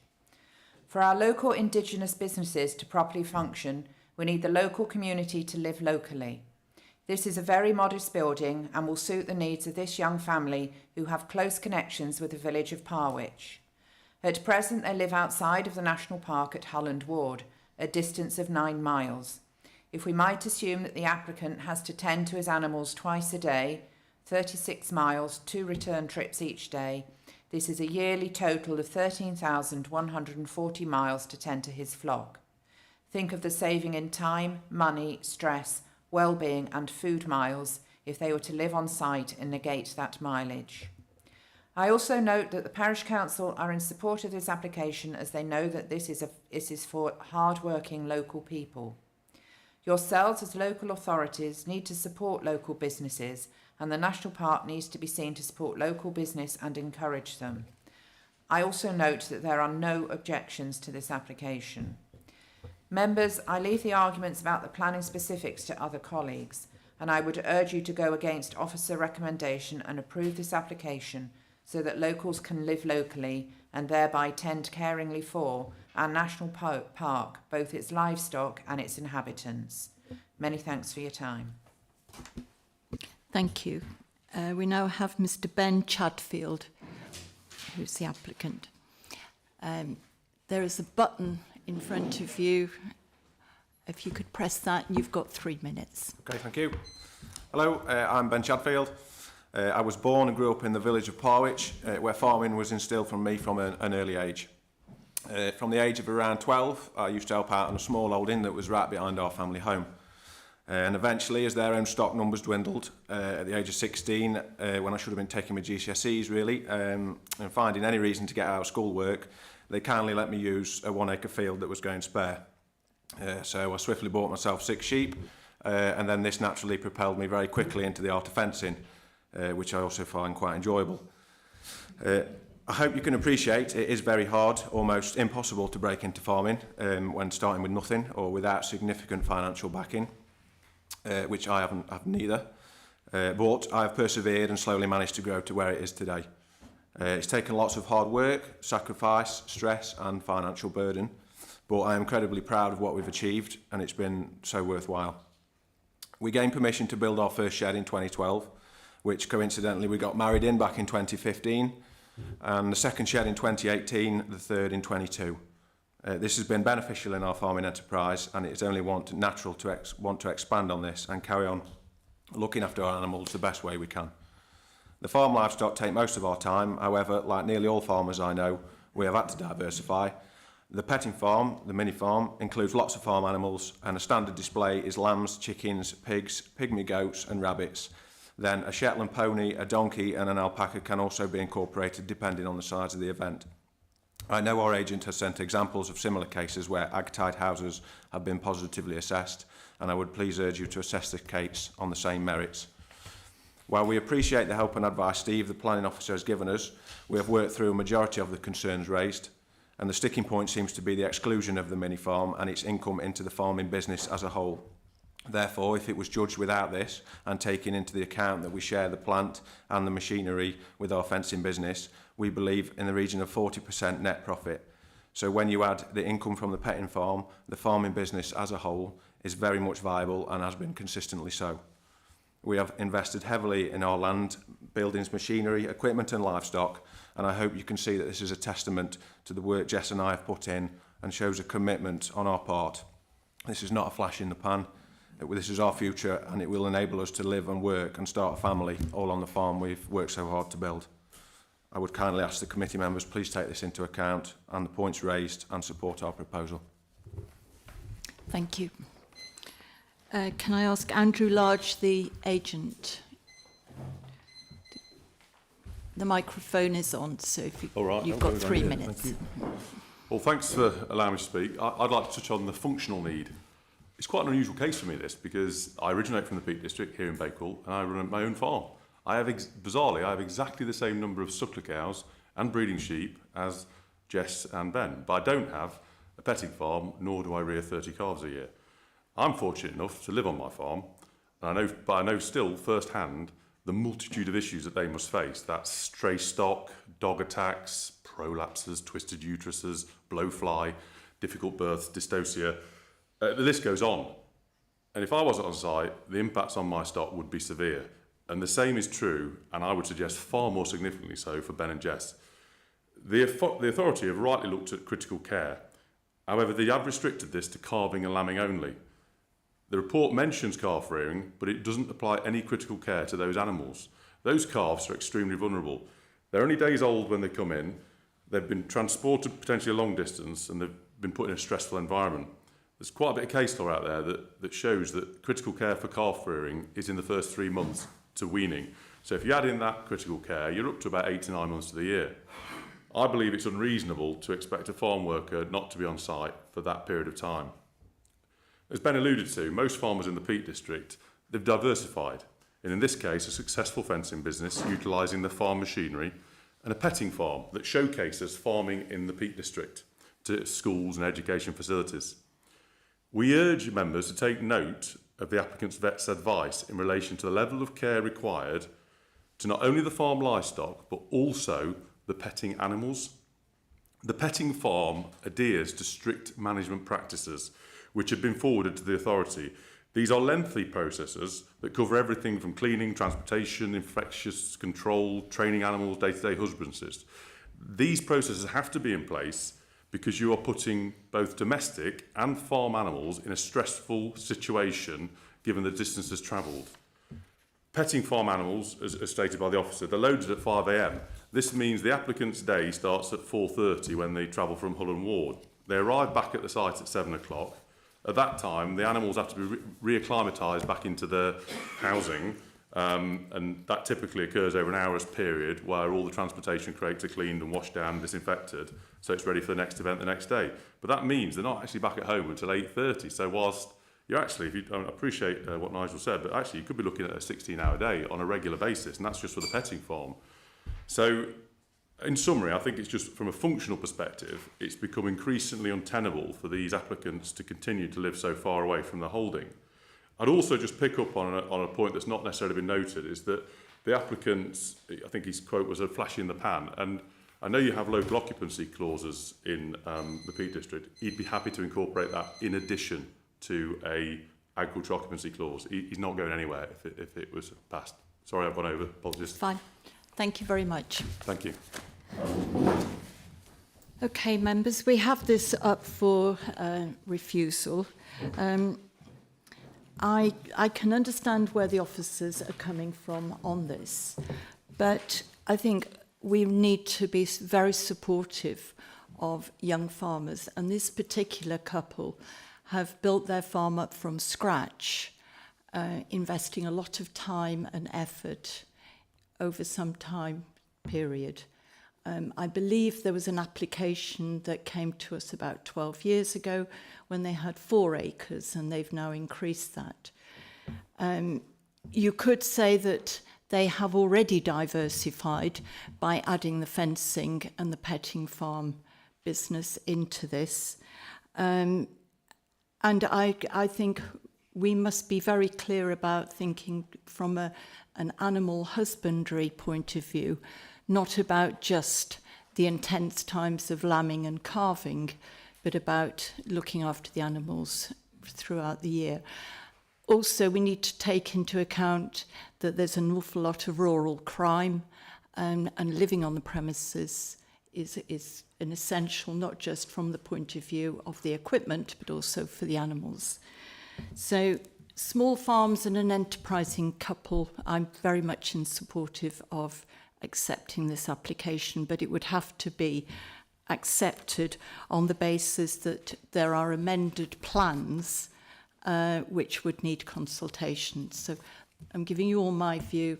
Who would like to start us off? Rachel.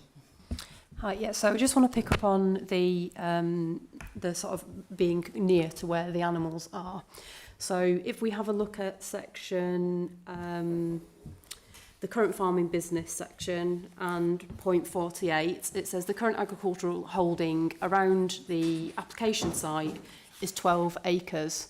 So the considerable land associated with the operation aren't actually on site.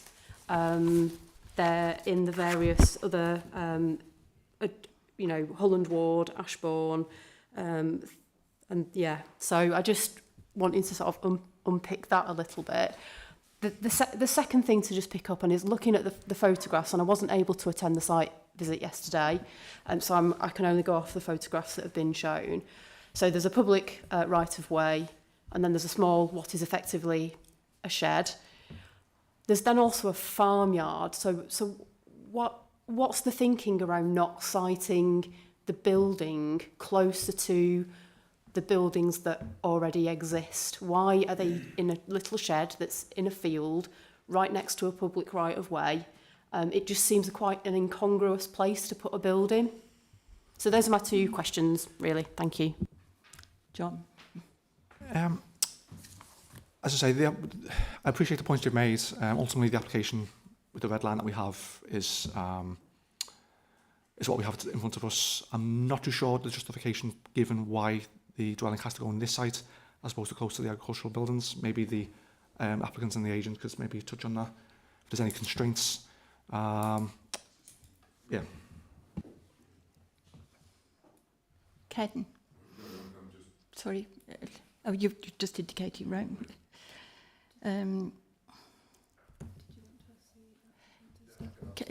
Yeah. Would you like to come to the microphone and give us the answer to that? Yeah, so regarding that point, we'd really like it to be sited there, just personally, because it's separate access, and we are hoping to start a family, so we don't really want to have kids in that right in the farmyard. And that area at the top where if you wanted to move it into the farmyard, that's quite a significant area for us to be able to turn around with the trucks and trailers when they come back at night.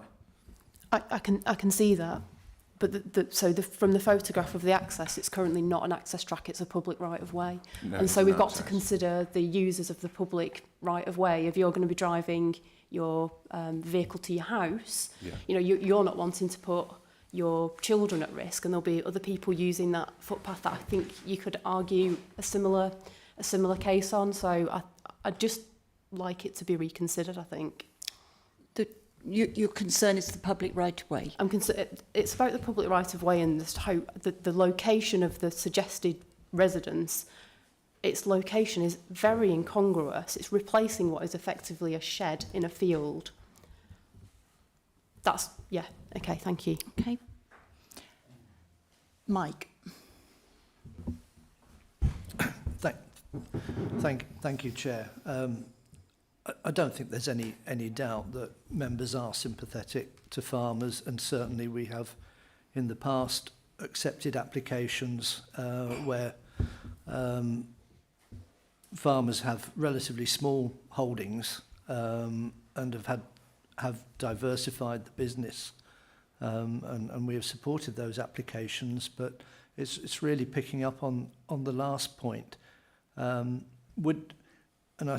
This will be a question to officers. Had the applicants come to us with an application within the existing group of farm buildings, excluding the wooden hut, so we're looking at this larger wedge or triangle, would they have been able to partition off land around the house? Because I'm struggling to see why. Yeah, and it follows on to the next bit, is why officers haven't argued that the applicant is actually putting their building into open countryside, which is how I viewed it when I was on the footpath yesterday. That the land going up the bank is effectively open countryside, but that argument isn't put. But maybe that's because it's not open countryside. Thank you. No, sorry, it is open countryside. I mean, this is outside of Harwich by some distance, so this area that we're looking at is open countryside in policy terms. In terms of the siting, the officers did not object to this location on the basis that we've got a significant degree of screening between the highway. This site itself is flat. Land end to the rear then rises again. So in terms of its prominence, it was considered it would not be so significant to warrant recommendation of refusal on the grounds of design, on the grounds of landscape harm. I appreciate the points made about if it was brought closer to the group of buildings, but as I stated, if that was to be done, that would be part of a separate application. The red line we're dealing with today goes on that triangular parcel land there, and that's what we have to consider.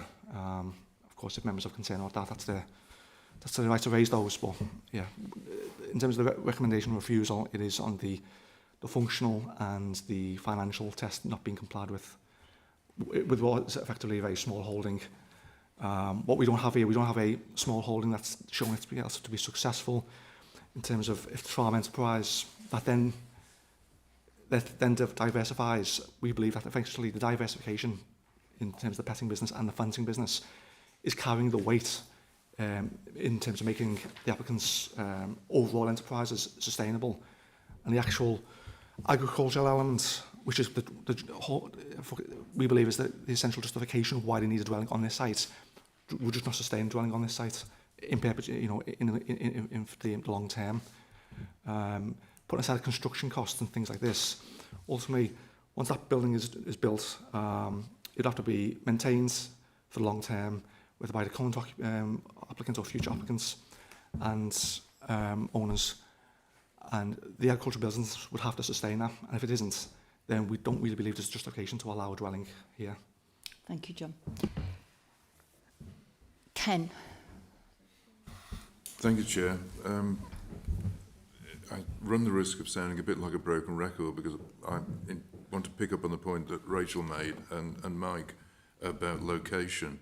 I take the officer's point about it's the financial and functional issues that are focusing their attention, but I think at the same time we have to recognise the role of farming community in managing and maintaining the landscapes of the national park. But and for me it's quite a big but, because if we look at the development of this location over time, we're in that cleft stick of someone quite reasonably using their initiative to build a business from small beginnings, and it begins to grow and it needs a building, then it needs another building, then it needs another building, then it's of sufficient size in the applicant's view and those of the agent and so on, that it then needs a dwelling to be able to look after those buildings and their contents and so on.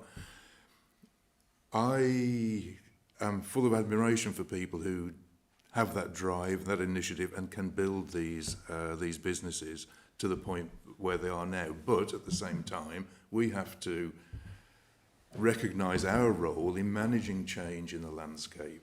And what's happened here is the first two barns are contained nicely within a let's call it a farmyard. The third building, 2 years ago that we approved, it's spread to the east of the farmyard because of the difficulties of digging out, as I recall, to erect it within the farm complex.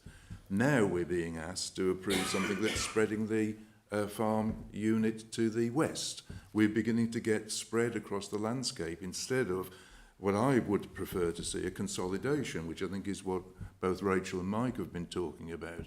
And whilst I respect the views of the officers that it's function and finance that are the driver, I think we also need to look at the ways in which the proposal is being put forward for the location of this building within the landscape. And I certainly think that from the financial perspective, while I take on board what has been said, because of farm diversification, because of the building up of these businesses, that we perhaps have to look at the totality of income in the ways in which it supports the different aspects of the building.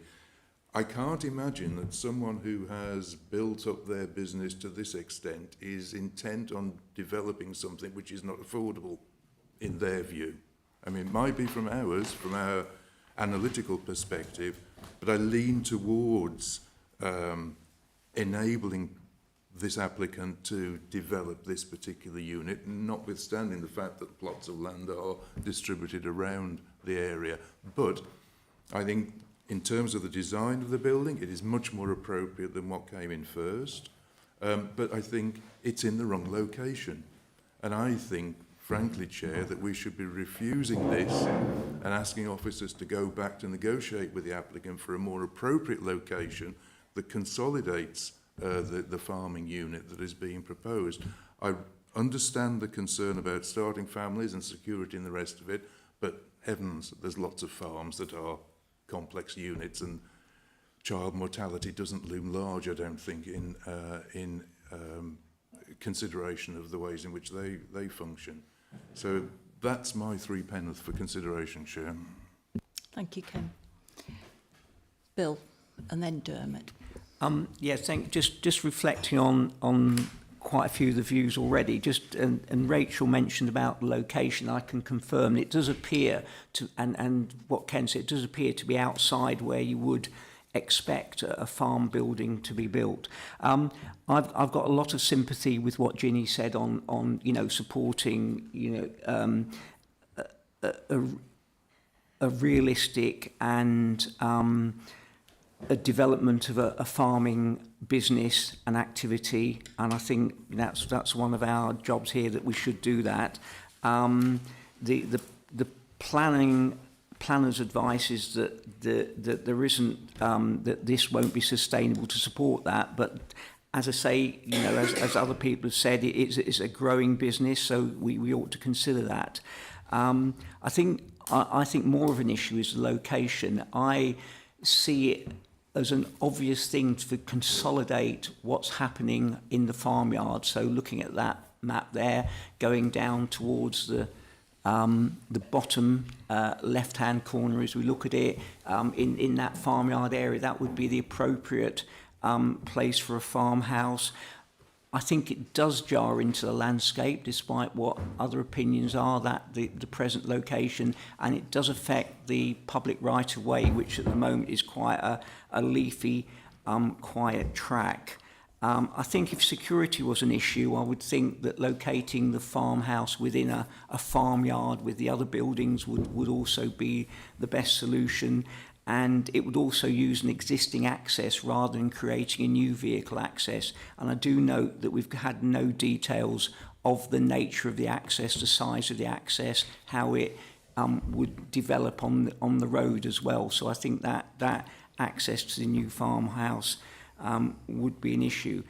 I'm also conscious of the fact that if that isn't sustainable as a place for an agricultural dwelling, then as is mentioned in the notes, and that would be requested to remove it. And to me, that siting looks perfectly good as a holiday home or a private, no restricted, an open market dwelling. That's the word.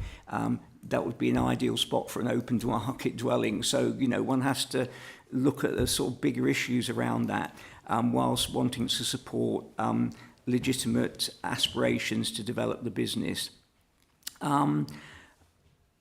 So it's about consolidation within the farmyard. I think that would be a good site. It would add to security. It would make it a proper farm building rather than something which is sort of separate, and I see as sort of like more an open market building. I was also concerned about, and I have to say this, it's not part of the application, but there was a dumped camper van and a container that didn't have planning consent, and should any planning consent be considered, I would want to be the removal of that. It didn't leave me with a good impression actually of the site, but that's not within the application. But in general, I'd want to support the applicants in their legitimate wish to support their business and expand, but not as it stands at the moment. Thank you. Dermot. Thanks, Chair.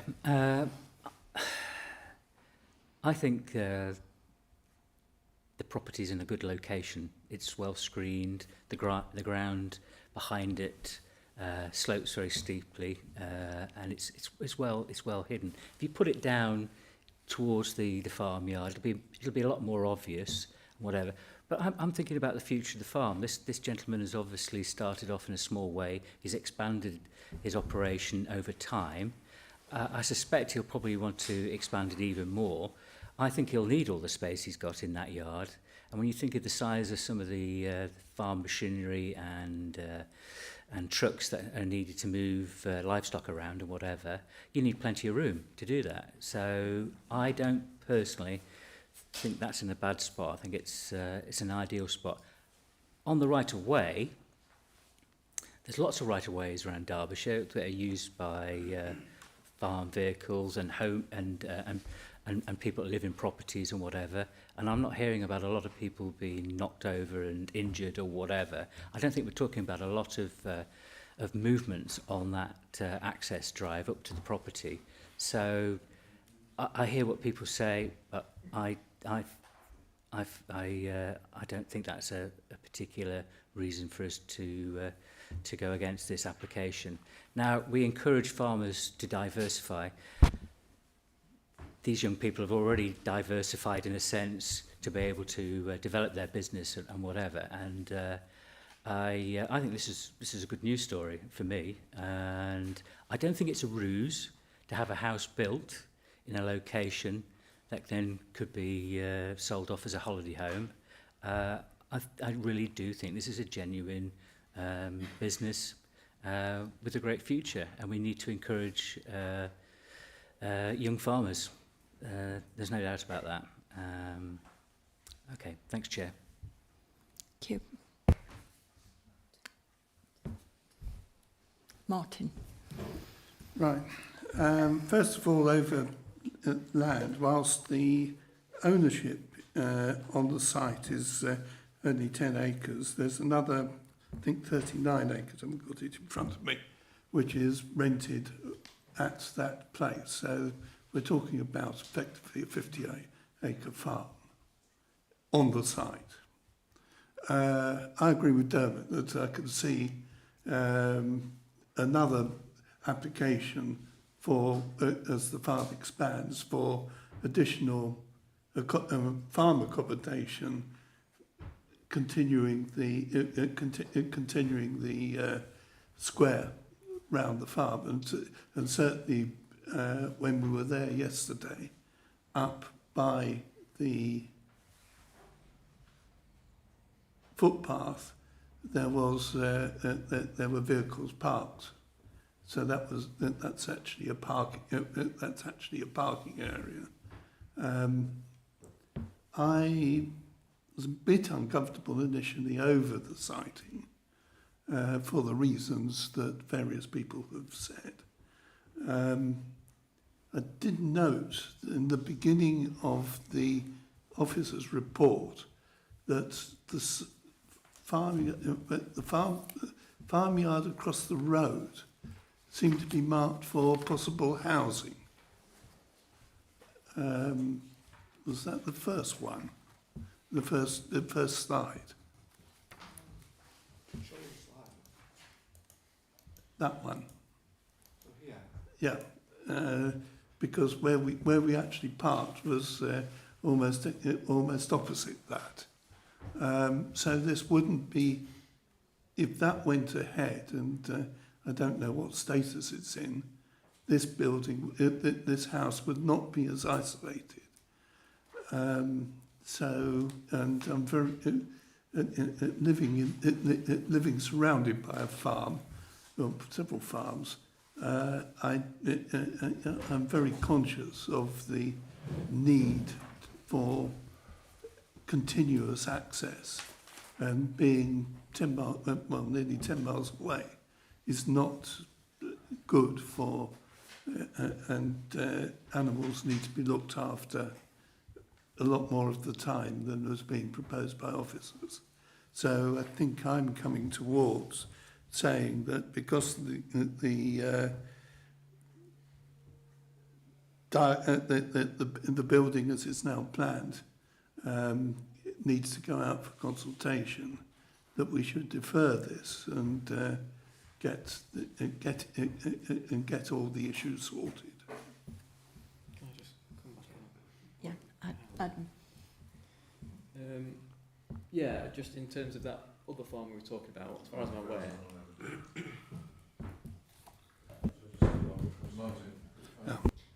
Sorry, could you turn your microphone off?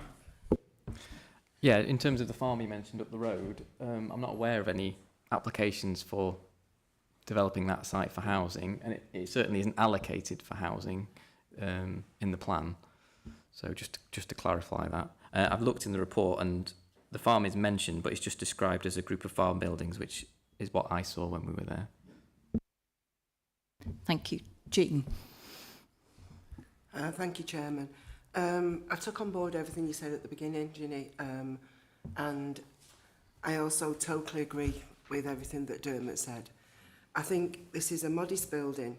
It's a successful story. It's a growing business. They need to be near their animals. I think also, I agree with a lot of the things that other people have said regarding, you know, this with the open market dwelling. But I honestly think this is a good news story, and I'd like to move it for approval. Thank you. Do I have a seconder? Dermot. Thank you. Okay, members, we have this moved for approval and seconded. We're going to ask for conditions now.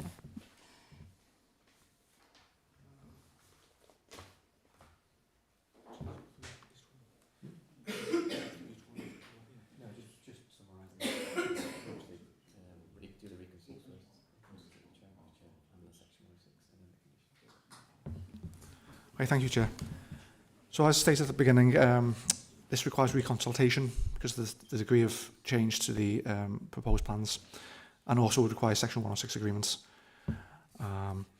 Subject to those, we would then look to impose a list of conditions. So in draft conditions that I have at the moment, we would have the statutory time limits, we would have the approved plans, we would also impose a occupancy reconstruction on any approval, so that future occupiers shall only be employed in agriculture. PD rights would be removed, so we would have no ancillary buildings, other structures, incidental, etc. And the dwelling also would be restricted in terms of extensions, alterations. We would have a number of building design details and conditions in terms of materials, windows, roof materials, rainwater goods, pipework, solar panels, which are proposed, you might have noticed on plans. It also needs a drainage condition to do with scheme for the conveyance of foul drainage to a private treatment plant. That shall be submitted to ourselves prior to occupation. Once approved, these developments will be carried out in accordance with those details. Further condition relates to underground service lines, so we would want them to be underground as opposed to obviously above ground. Further condition relating to a lighting scheme, details shall be submitted and approved by the National Park Authority before installation. In relation to highways matters, we would need the first 5 metres of the highway to be bound in a bound and porous material for a distance of 5 metres back from the carriageway. Again, in accordance with details to be submitted to the National Park. And developments, another further condition in terms of highways, developments shall not be brought into use until the parking and turning areas have been provided in accordance with approved plans. And we'd also want to see environmental management and sustainability condition, so that would secure the climate change mitigation measures put forward. Again, these shall be implemented before the dwelling is first brought into use and then retained for the lifetime of the development. I don't know if there's any other conditions, Adam, that you would want to see imposed. Like, what? Yeah, landscape and boundary treatments, of course, as well. And yeah, the conditions that we would like to see added. Okay, members, so you've all heard the conditions. So I'm going to put it to the vote, just to remind Matt that he was out of the room for this. So, all those in favour of approving this application, please show your hands.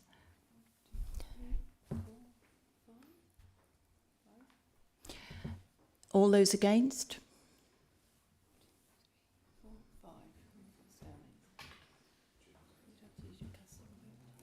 So I will use my casting vote to approve it. So that's approved.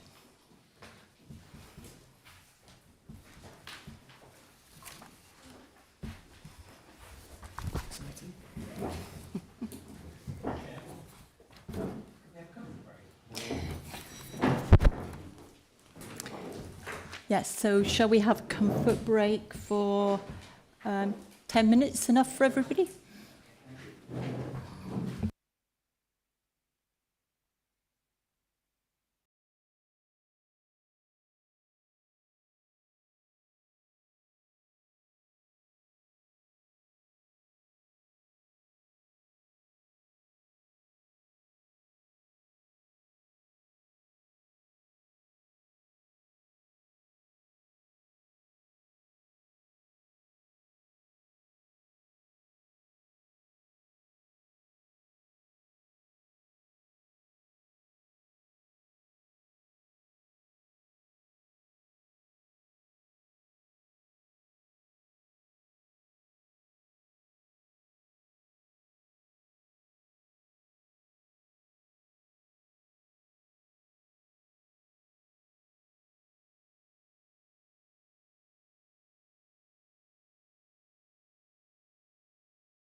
So we'll resume the meeting with item 9.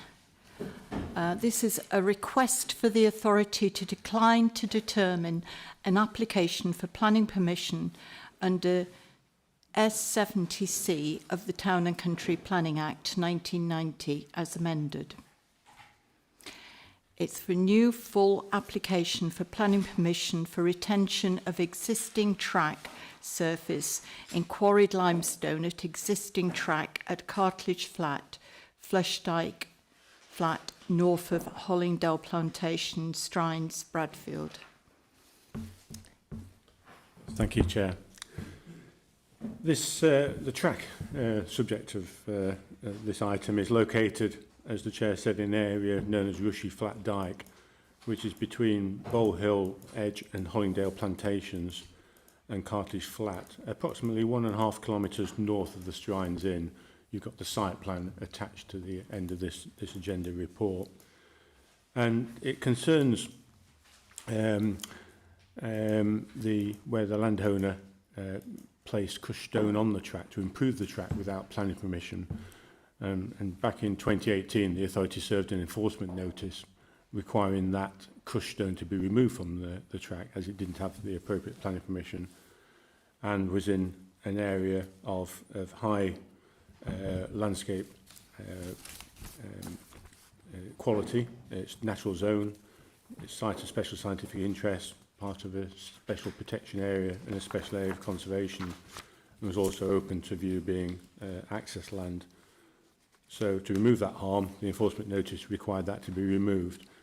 The owners appealed against that enforcement notice, and their appeal included a Ground A appeal that planning permission ought to be granted by the inspector. However, the inspector dismissed the appeal and the notice came into effect in 2019. Since then, there's been no action by the landowner to comply with the notice. We have had a dialogue from time to time chasing that. And now the landowner has applied for full planning permission, so that's a new application has just been submitted to retain the works. And the argument put forward in that application is that due to the passage of time, this stone and the track improvements has begun to weather further and now to the point where it's harmonious with the landscape. And in his view, that represents a material change that warrants consideration in this new planning application. Officers disagree. The natural weathering argument was advanced by the appellant back in 2018 as part of their Ground A appeal. And that was dismissed by the inspector, who took into account the weathering that had already taken place, because by that time the track had been improved for some time, and the argument that it would continue to weather was taken careful account of, and the inspector didn't place any weight on that and dismissed the appeal. Furthermore, since that time, there's been no change in planning policies, or no significant change at either a national or local level that would warrant a different conclusion. And officers have looked at Section 70C of the Planning Act, which gives us the power in these circumstances to decline to determine a retrospective application for planning permission where the proposal relates to those matters that are specified in as a breach in the actual enforcement notice, which is precisely the case here. So we notified the applicant that we were minded to decline to determine the application because under current standing orders, we as officers don't have the power to decline to do that. It's not delegated to us. So therefore, this report has been brought before you today to get that authority from the Planning Committee to formally decline to determine the application. As I said, the weathering hasn't and will not mitigate the harm, and all the other elements of the applicant's case have been dismissed by the inspector. So there's no reasonable grounds to delay removal of the stone. The applicants have had their case to retain the works thoroughly examined, and I don't believe they would be disadvantaged by us taking the decision today not to determine this new application. And I conclude that the current application represents an unnecessary delaying tactic which frustrates our effective enforcement of planning control. And I think it's now reasonable and necessary that appropriate consent is sought to utilise Section 70C and allow officers to decline to determine this application. Thank you, Chair. Thank you. I think we have one representation, Dominic Waugh, on behalf of the Wentworth Estates. You have 3 minutes. If you could just press the microphone button on the display in front of you, please. Sorry? How long did you say I had? 3 minutes. Good afternoon, members. I'm not sat here asking for the planning application to be approved. I'm asking for it to be validated and for the applicant to be given a fair consideration on a development where there has been a significant material change in circumstances since the enforcement notice was upheld 5.5 years ago. The works to improve the track began over 10 years ago in the assumption that the works benefited from permitted development rights. Indeed, the National Park Authority sought an opinion from Queen's Counsel in 2017 on whether the works were permitted development rights, and the opinion did conclude that the works could be considered to be permitted development, but that the change in visual appearance could make the works outside of the realms of permitted development. The inspectorate, as the officers said, did determine that the works did require planning permission due to the change in appearance of the track in the landscape at the time the appeal was determined in May 2019. However, we are now here 10 years since the works were undertaken, 7 years since the Queen's Counsel opinion, and 5.5 years since the appeal decision. In the intervening period, it is undoubtedly the case that the track has weathered harmoniously into the landscape. This is not a delaying tactic by the applicant to frustrate the planning process. It's an attempt to, regularise the works which have taken place and essentially seek a fair crack at the whip. It's unfair to say that the application presents no new issues. There has been a material change in circumstances. Firstly, the applicant has engaged with the Planning Authority and Natural England to discuss the retention of the track. This is important as the application is not only subject to a designation within the National Park, it is also a site of special scientific interest, special area of conservation and special protection area. Due to the significant ecological value of the site, Natural England confirmed that their preference would be for the track to be retained and that they would have no objection to a planning application for the retention of the track. To inform the planning application which is being submitted, the applicant has submitted an ecological impact assessment to predict the ecological impacts of the retention or removal of the track, and also commissioned a landscape and visual appraisal to assess the impacts of the track in the present day. No such reports have previously been commissioned or presented to the Planning Authority or Planning Inspectorate. It's therefore been evidenced through engagement with Natural England and the evidence submitted with the planning application that there has been a material change in circumstances which warrants the planning application being reconsidered with a fair and open mind. In this regard, I respectfully request that members consider this material change in circumstance and choose to disagree with the officer recommendation. This would allow the planning application to be validated, progress through statutory consultation, and to allow officers to make an informed recommendation to members on the acceptability of the proposed development in the present day, informed by an up-to-date evidence base and statutory consultation exercise. Thank you. Right, members, I'll open this up for discussion, but we need to keep in our minds that this was an enforcement notice which was held up by the Planning Inspectorate, and we would expect them to comply with the enforcement notice. So I'll open it up for discussion, but it's pretty clear for me what we have before us. Rachel. I would say that this is very clear cut and that we have an enforcement notice, and I am supportive of the officer recommendation. Thank you. Bill? So you're moving it? Yes. Okay, thank you. Members, can I take a vote, please? Everybody who approves the recommendation from the officers that this be held up. Can I just ask, it's to do with the wording of the start of 14, the recommendation, because it says that authority to decline to determine the retrospective planning application as amended for the following reasons. Is it, I think that wording somehow needs amending. Is it that the authority is being asked to decline, or is there a person being asked to decline? I think it should be the authority. The decision is to decline to determine the application, shouldn't it? Yeah. Because it's not actually granting authority to anyone as it's worded. But I think the decision is made now by members to decline to determine it. Yes, so it needs amending. So we take the word authority out. I'd go by Adam's. I would say the authority declines to determine the Yes. respective planning application. Yeah. I've no problem with the recommendation, Chair, apart from that I thought the wording wasn't quite right. Mike?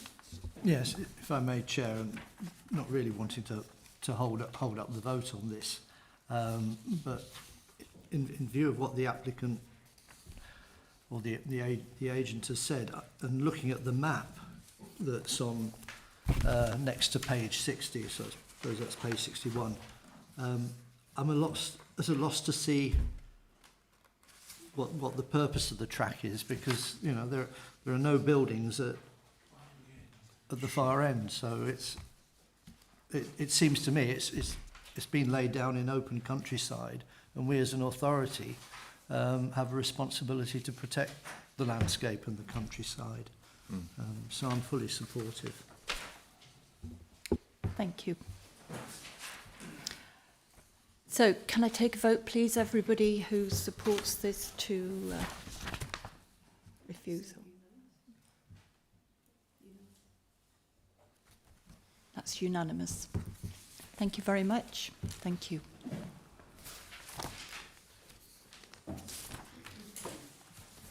So we move on to item 10, which is the full application proposed amendment to the site boundaries between farmhouse and barn 1 and 2, which is a variation of the original red line from the approval for this conversion. And an additional use to the ancillary accommodation for Barn 2 to include the holiday accommodation at Laneside Farm, High Street, Carver. That's me again, Chair, thank you. Yes, the application site is on the screen now, so as usual it's in red, and blue is other land in the applicant's ownership. So the blue line here, that's Laneside Farm, and adjacent to that, there is a yard area with a large barn at the rear and a smaller barn to the front. And it's within the Carver Conservation Area off High Street. This is the square. Derwentwater Arms is to the north, and the main Bakewell to Carver Road lies just to the west here at the top of the High Street. So in 2019, we granted planning permission for the conversion of these two barns. So the rear one, and this is the approved plan from that time. So this rear barn was granted permission for conversion to a 3-bedroom dwelling, and the smaller front barn would form a 1-bed unit of ancillary accommodation with a storage area or small car port underneath. 2 parking spaces were allocated on this side of the site for the market dwelling, and we saw on site yesterday that conversion is well underway.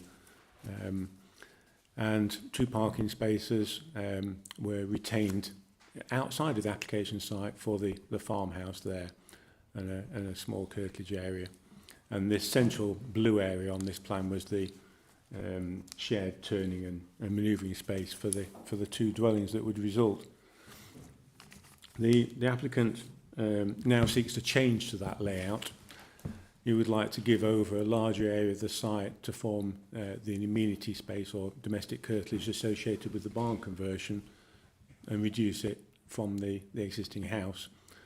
So the new dwelling, the converted dwelling, would still have the 2 parking spaces, the small parking area under there, and the unit of ancillary accommodation he would like to use as a unit of holiday accommodation, and we would be happy within our policies as a conversion for that to be allowed. There's no change to external appearance. The manoeuvring area is reduced because only one parking space would now be allocated to the existing farmhouse. So overall, there'd be a reduction from one space from the site. And as you've noted from the representations, there is a concern from the parish about the impact of the knock-on effects of that on parking on the main street, and that's the key issue in this case, really. However, officers have looked at that, and given that Derbyshire County Council, as the relevant highway authority, only object on the basis of the intensification of the use of the access, which, as we saw on site yesterday, has not got the greatest visibility for emerging vehicles. Officers consider that there would be effectively a similar or slight reduction in parking on the site as a result of one reduced space. And we note that the Highway Authority don't object on parking grounds.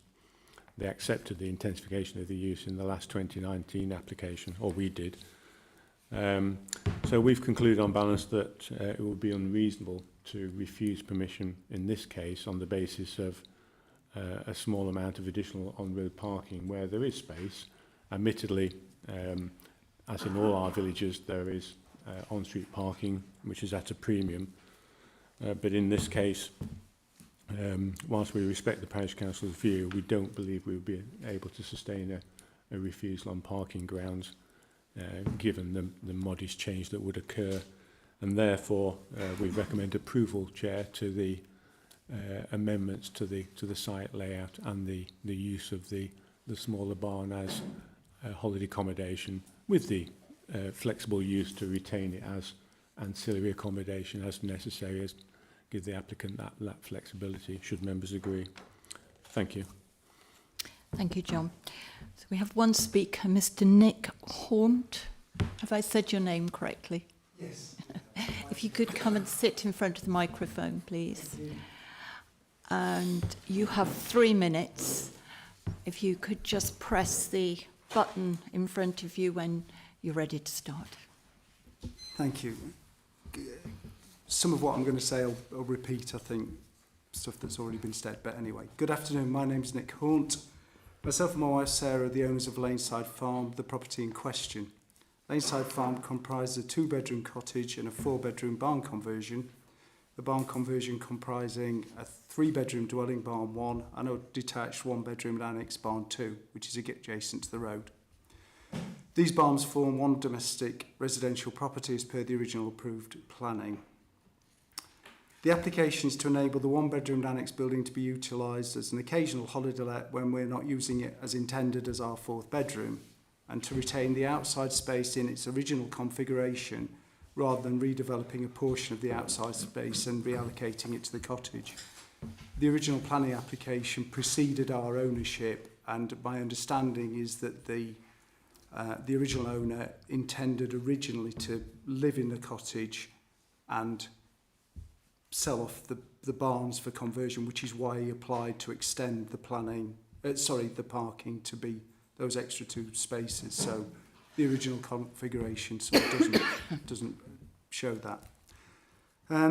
There's no increase or change to the existing accommodation in the application, therefore no change to the parking requirement, I don't think. In fact, the revision to the original outside configuration, I believe, will allow an increase to the available parking, because rather than having the large blue area that would, from the original plans, that would be a shared turning area, a large portion of that now would become part of the barn, which actually gives more space to the over to the barn for parking. We have no intention of using any of the rest of the accommodation for holiday letting and would happily accept a clause excluding barn 1 from holiday letting use should the application be successful. This would remove the clause from barn 2, the 1-bedroom annex, but impose it on the 3-bedroom barn 1, because, you know, really all we want to do is, as sort of semi-retired people, utilise a bit of building that otherwise it's going to remain dormant until Christmas and we have a barbecue, basically. The Parish Council raised an objection stating they were concerned about it split into holiday lets, which could cause a parking problem. So I attended a parish council meeting because I felt that that was a misunderstanding of what we were doing, because we weren't splitting into holiday lets, just wanted to utilise that bit. Following the meeting, I received an email response which said, effectively, cutting to it, that they were prioritising affordable housing, and we've recently had a report from Derbyshire Dales. Is that my 3 minutes? If you could just come to a conclusion. That's please. identified a need for affordable housing, and so we support affordable housing and not short-term let. And I replied basically saying, I don't really understand how affordable housing's got anything to do with this conversation. And that's it in a nutshell. Sorry. Thank you. Okay, members, who would like to speak first on this? Oh, Oh, I'm Ken? still on. Yeah, I think this is fine, frankly, Chair. I'm happy to move the recommendation. The only comment I would make is whether there's any need to put in anything about external lighting into the conditions, just for consideration. Well, the original conversion would have covered that.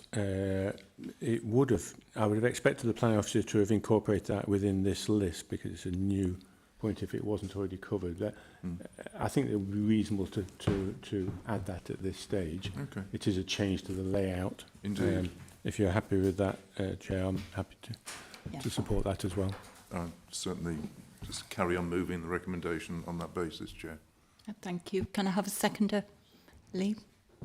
All those in favour? Unanimous?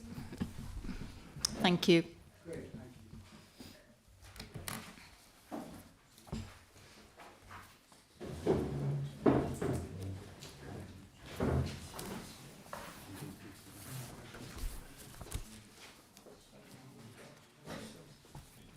So we move on to item number 11, which is for a full application for a new building to form cover over existing storage bins at DSF Refractories and Minerals.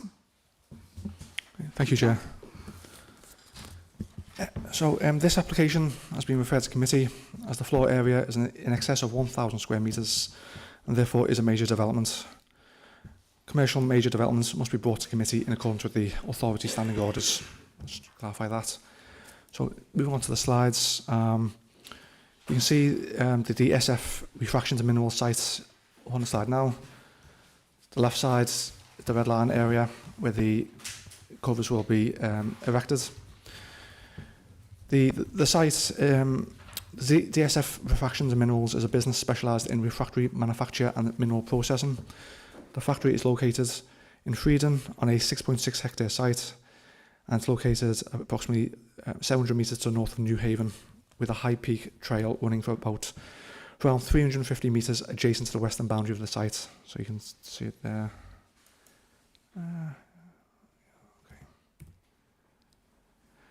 So the existing bins, or bays, as they're also called in some of the documents submitted, are currently used as outdoor storage for products.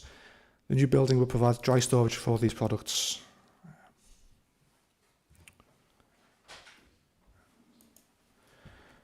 So this is a site plan showing, so we go back to previous existing, and then this is as proposed. The new building will be constructed from a steel frame with steel box profile sheet cladding. The existing concrete walls which form the bays will be retained, so they basically form the boundary of those bays at the moment. The photographs will show this a bit more clearly. So you can see there in the middle of the picture, you've got that's one bay, and then you've got a second bay there, and the third bay is just out of sight. These curved roofs areas, this is outside of the red line, so it's just here and here that we're looking at. And then this is the third bay to the very corner of the overall site. And then we can see again, so you've got these curved roofs here, and then beyond that are the three bays we're looking at. You can see the first one here, and then it wraps around here. Again, a bit more clearly from the aerial view. So we are looking up here. So there's those curved buildings that, with the roofs, curved roofs I mentioned. We've got 1 bay, 2 and 3 around here. And a closer view, again, 1, 2 and then 3 here. And you can see from the aerial view how they're currently used with significant storage with the concrete hard standing and then the concrete 3 metre high walls along the boundary. Right.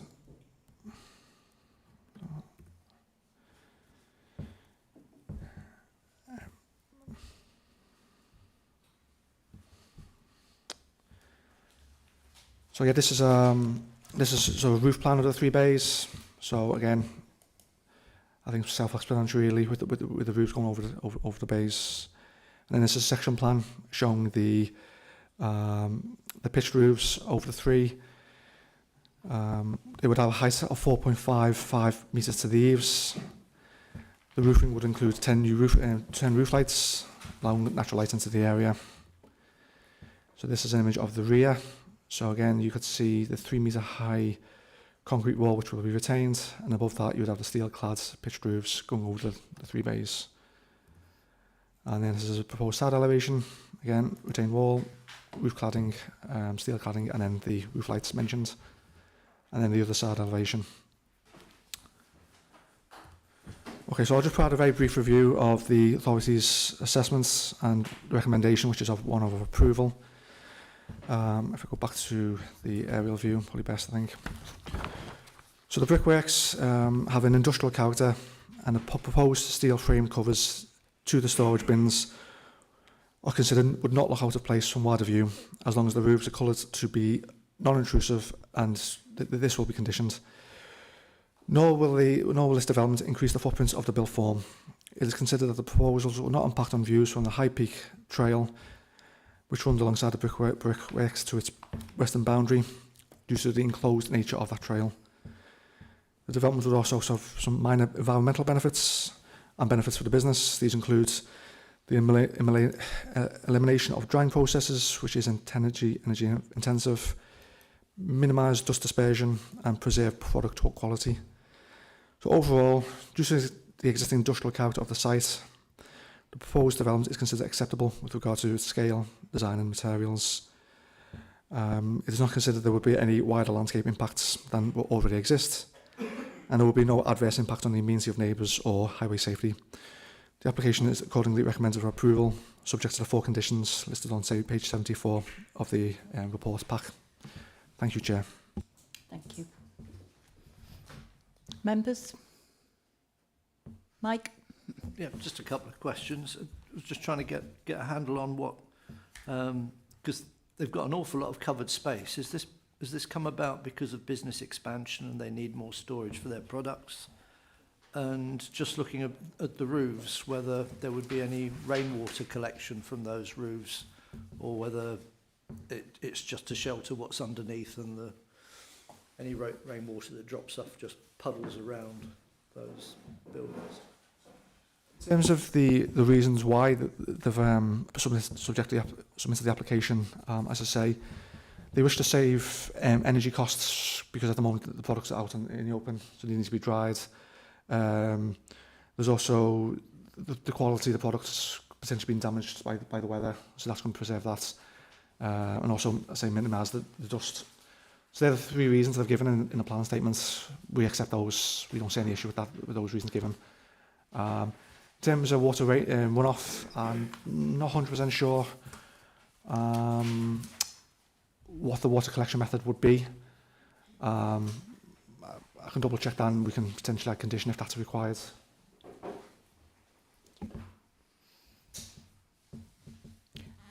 I've got a question for you on solar panels. Have they made any consideration for putting solar panels on these roofs? They haven't. No, they're not part of the submitted plan. But it's a good point. Obviously, that would only improve its sustainability if they were applied to these roofs. Again, that could be a conversation that we have with the applicant. I think that would be a minor change that could be brought in at this stage. But then the consideration were obviously the wider visibility then. ultimately they haven't submitted those for this consideration at the moment in time. No, and that hasn't been brought up to me as by the case officer. Can I just make one? Yeah, I think solar panels would be a good idea. This building itself isn't intended to be an energy consumption structure, but it could potentially provide energy to the wider site. It's something we could discuss with the applicant, but yeah, I think adding solar panels would probably be a big enough change that we'd have to do a reconsultation. Just something to bear in mind. We can do that, but obviously, if it would also depend on whether the applicant was willing to do it as well. So we can ask the question. Oh. Chair, if I could, I mean, given the astonishing roofscape that complex has, it does. I'm surprised they haven't already thought about solar panels. I mean, I take Adam's point about it would need a separate application, but it might be worth just opening a conversation with them as to how they might use that entire roofscape. Yeah, and affordability is an issue, obviously, but yeah, and they do benefit from quite permitted development rights now, so we might not even need to apply, or we might need to go for a prior approval process. But yes, definitely something we'd encourage. Okay. Bill? Sorry, I might have missed this, but why has this come to the committee rather than be delegated? It's because of the size. Because of the size? All right. And what is the parameters for that? What? Just that it's not a criticism. It's just information. No, that's fine. I mean, our standing orders don't automatically require any major development to come to committee, but they do require any development which would result in 1,000 metres squared of floor space or more, which this exceeds. So that's why. Yeah. Okay. So we've had. No. Thank you. Seconded. Thank you. All those in favour? Unanimous. Thank you. Right, we'll move on to the last item on the agenda, which is the Authority Solicitor's Report, giving us details of appeals lodged, appeals withdrawn, and appeals decided. The recommendation is to note the report. Does anybody have anything they want to, Bill? One of the first applications I was involved in, I think, last year, and I joined this committee, was the retrospective planning consent for timber structures, etc., at Rockingstone Farm, and we did a birch over, and we did a site visit, and we refused it on a whole range of issues, and I'm just staggered that the inspector chose to allow a retrospective planning consent and disregard the enforcement notice. It's staggering on all the evidence which we discussed on that day. And I think it's worth saying because it was development of a part of the Peak District that was wooded, was rocky, and that if that was replicated, and I remember saying that at the time, throughout the Peak District, there would be very little land left, you know, regardless of the fact that it may or may not be screened from certain positions at certain times of year, particularly less so in winter. It's just an astonishing decision. That's all I can say, really. I don't know. I'm otherwise speechless. I don't know if anyone else wants to comment, or is it just me? But, yeah. Mike? No, I just wondered if we,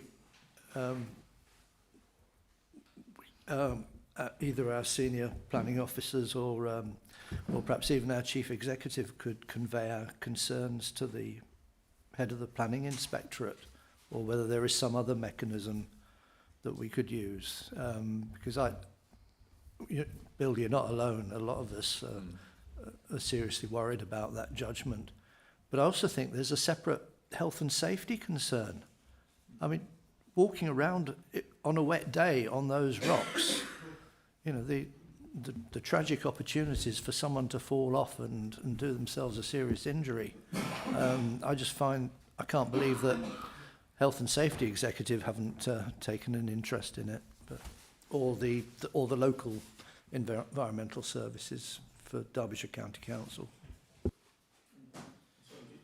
Just to add to that, I think we can expect now further applications for things like lighting, because it, you know, this time of year it will be limited hours when you could actually access it safely, possibly parking, you know, etc., etc. So it has a knock-on effect. So expect that to follow, I would say. Can we ask for, would it be more appropriate for the Chief Exec to write? I think either would be fine. Either myself or Brian could write a letter for the Chief Exec to sign.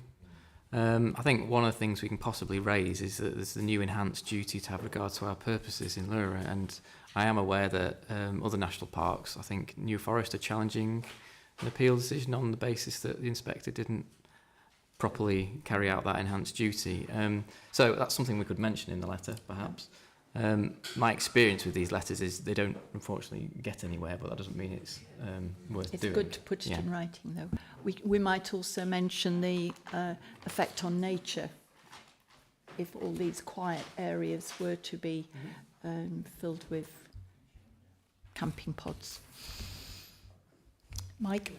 Sorry, just going back to page 81, given the way the details are framed, the one ending in 1162, proposed heightening of stone wall, and it's just that it begins proposed. So I presume the stone wall didn't go in. So I'm trying.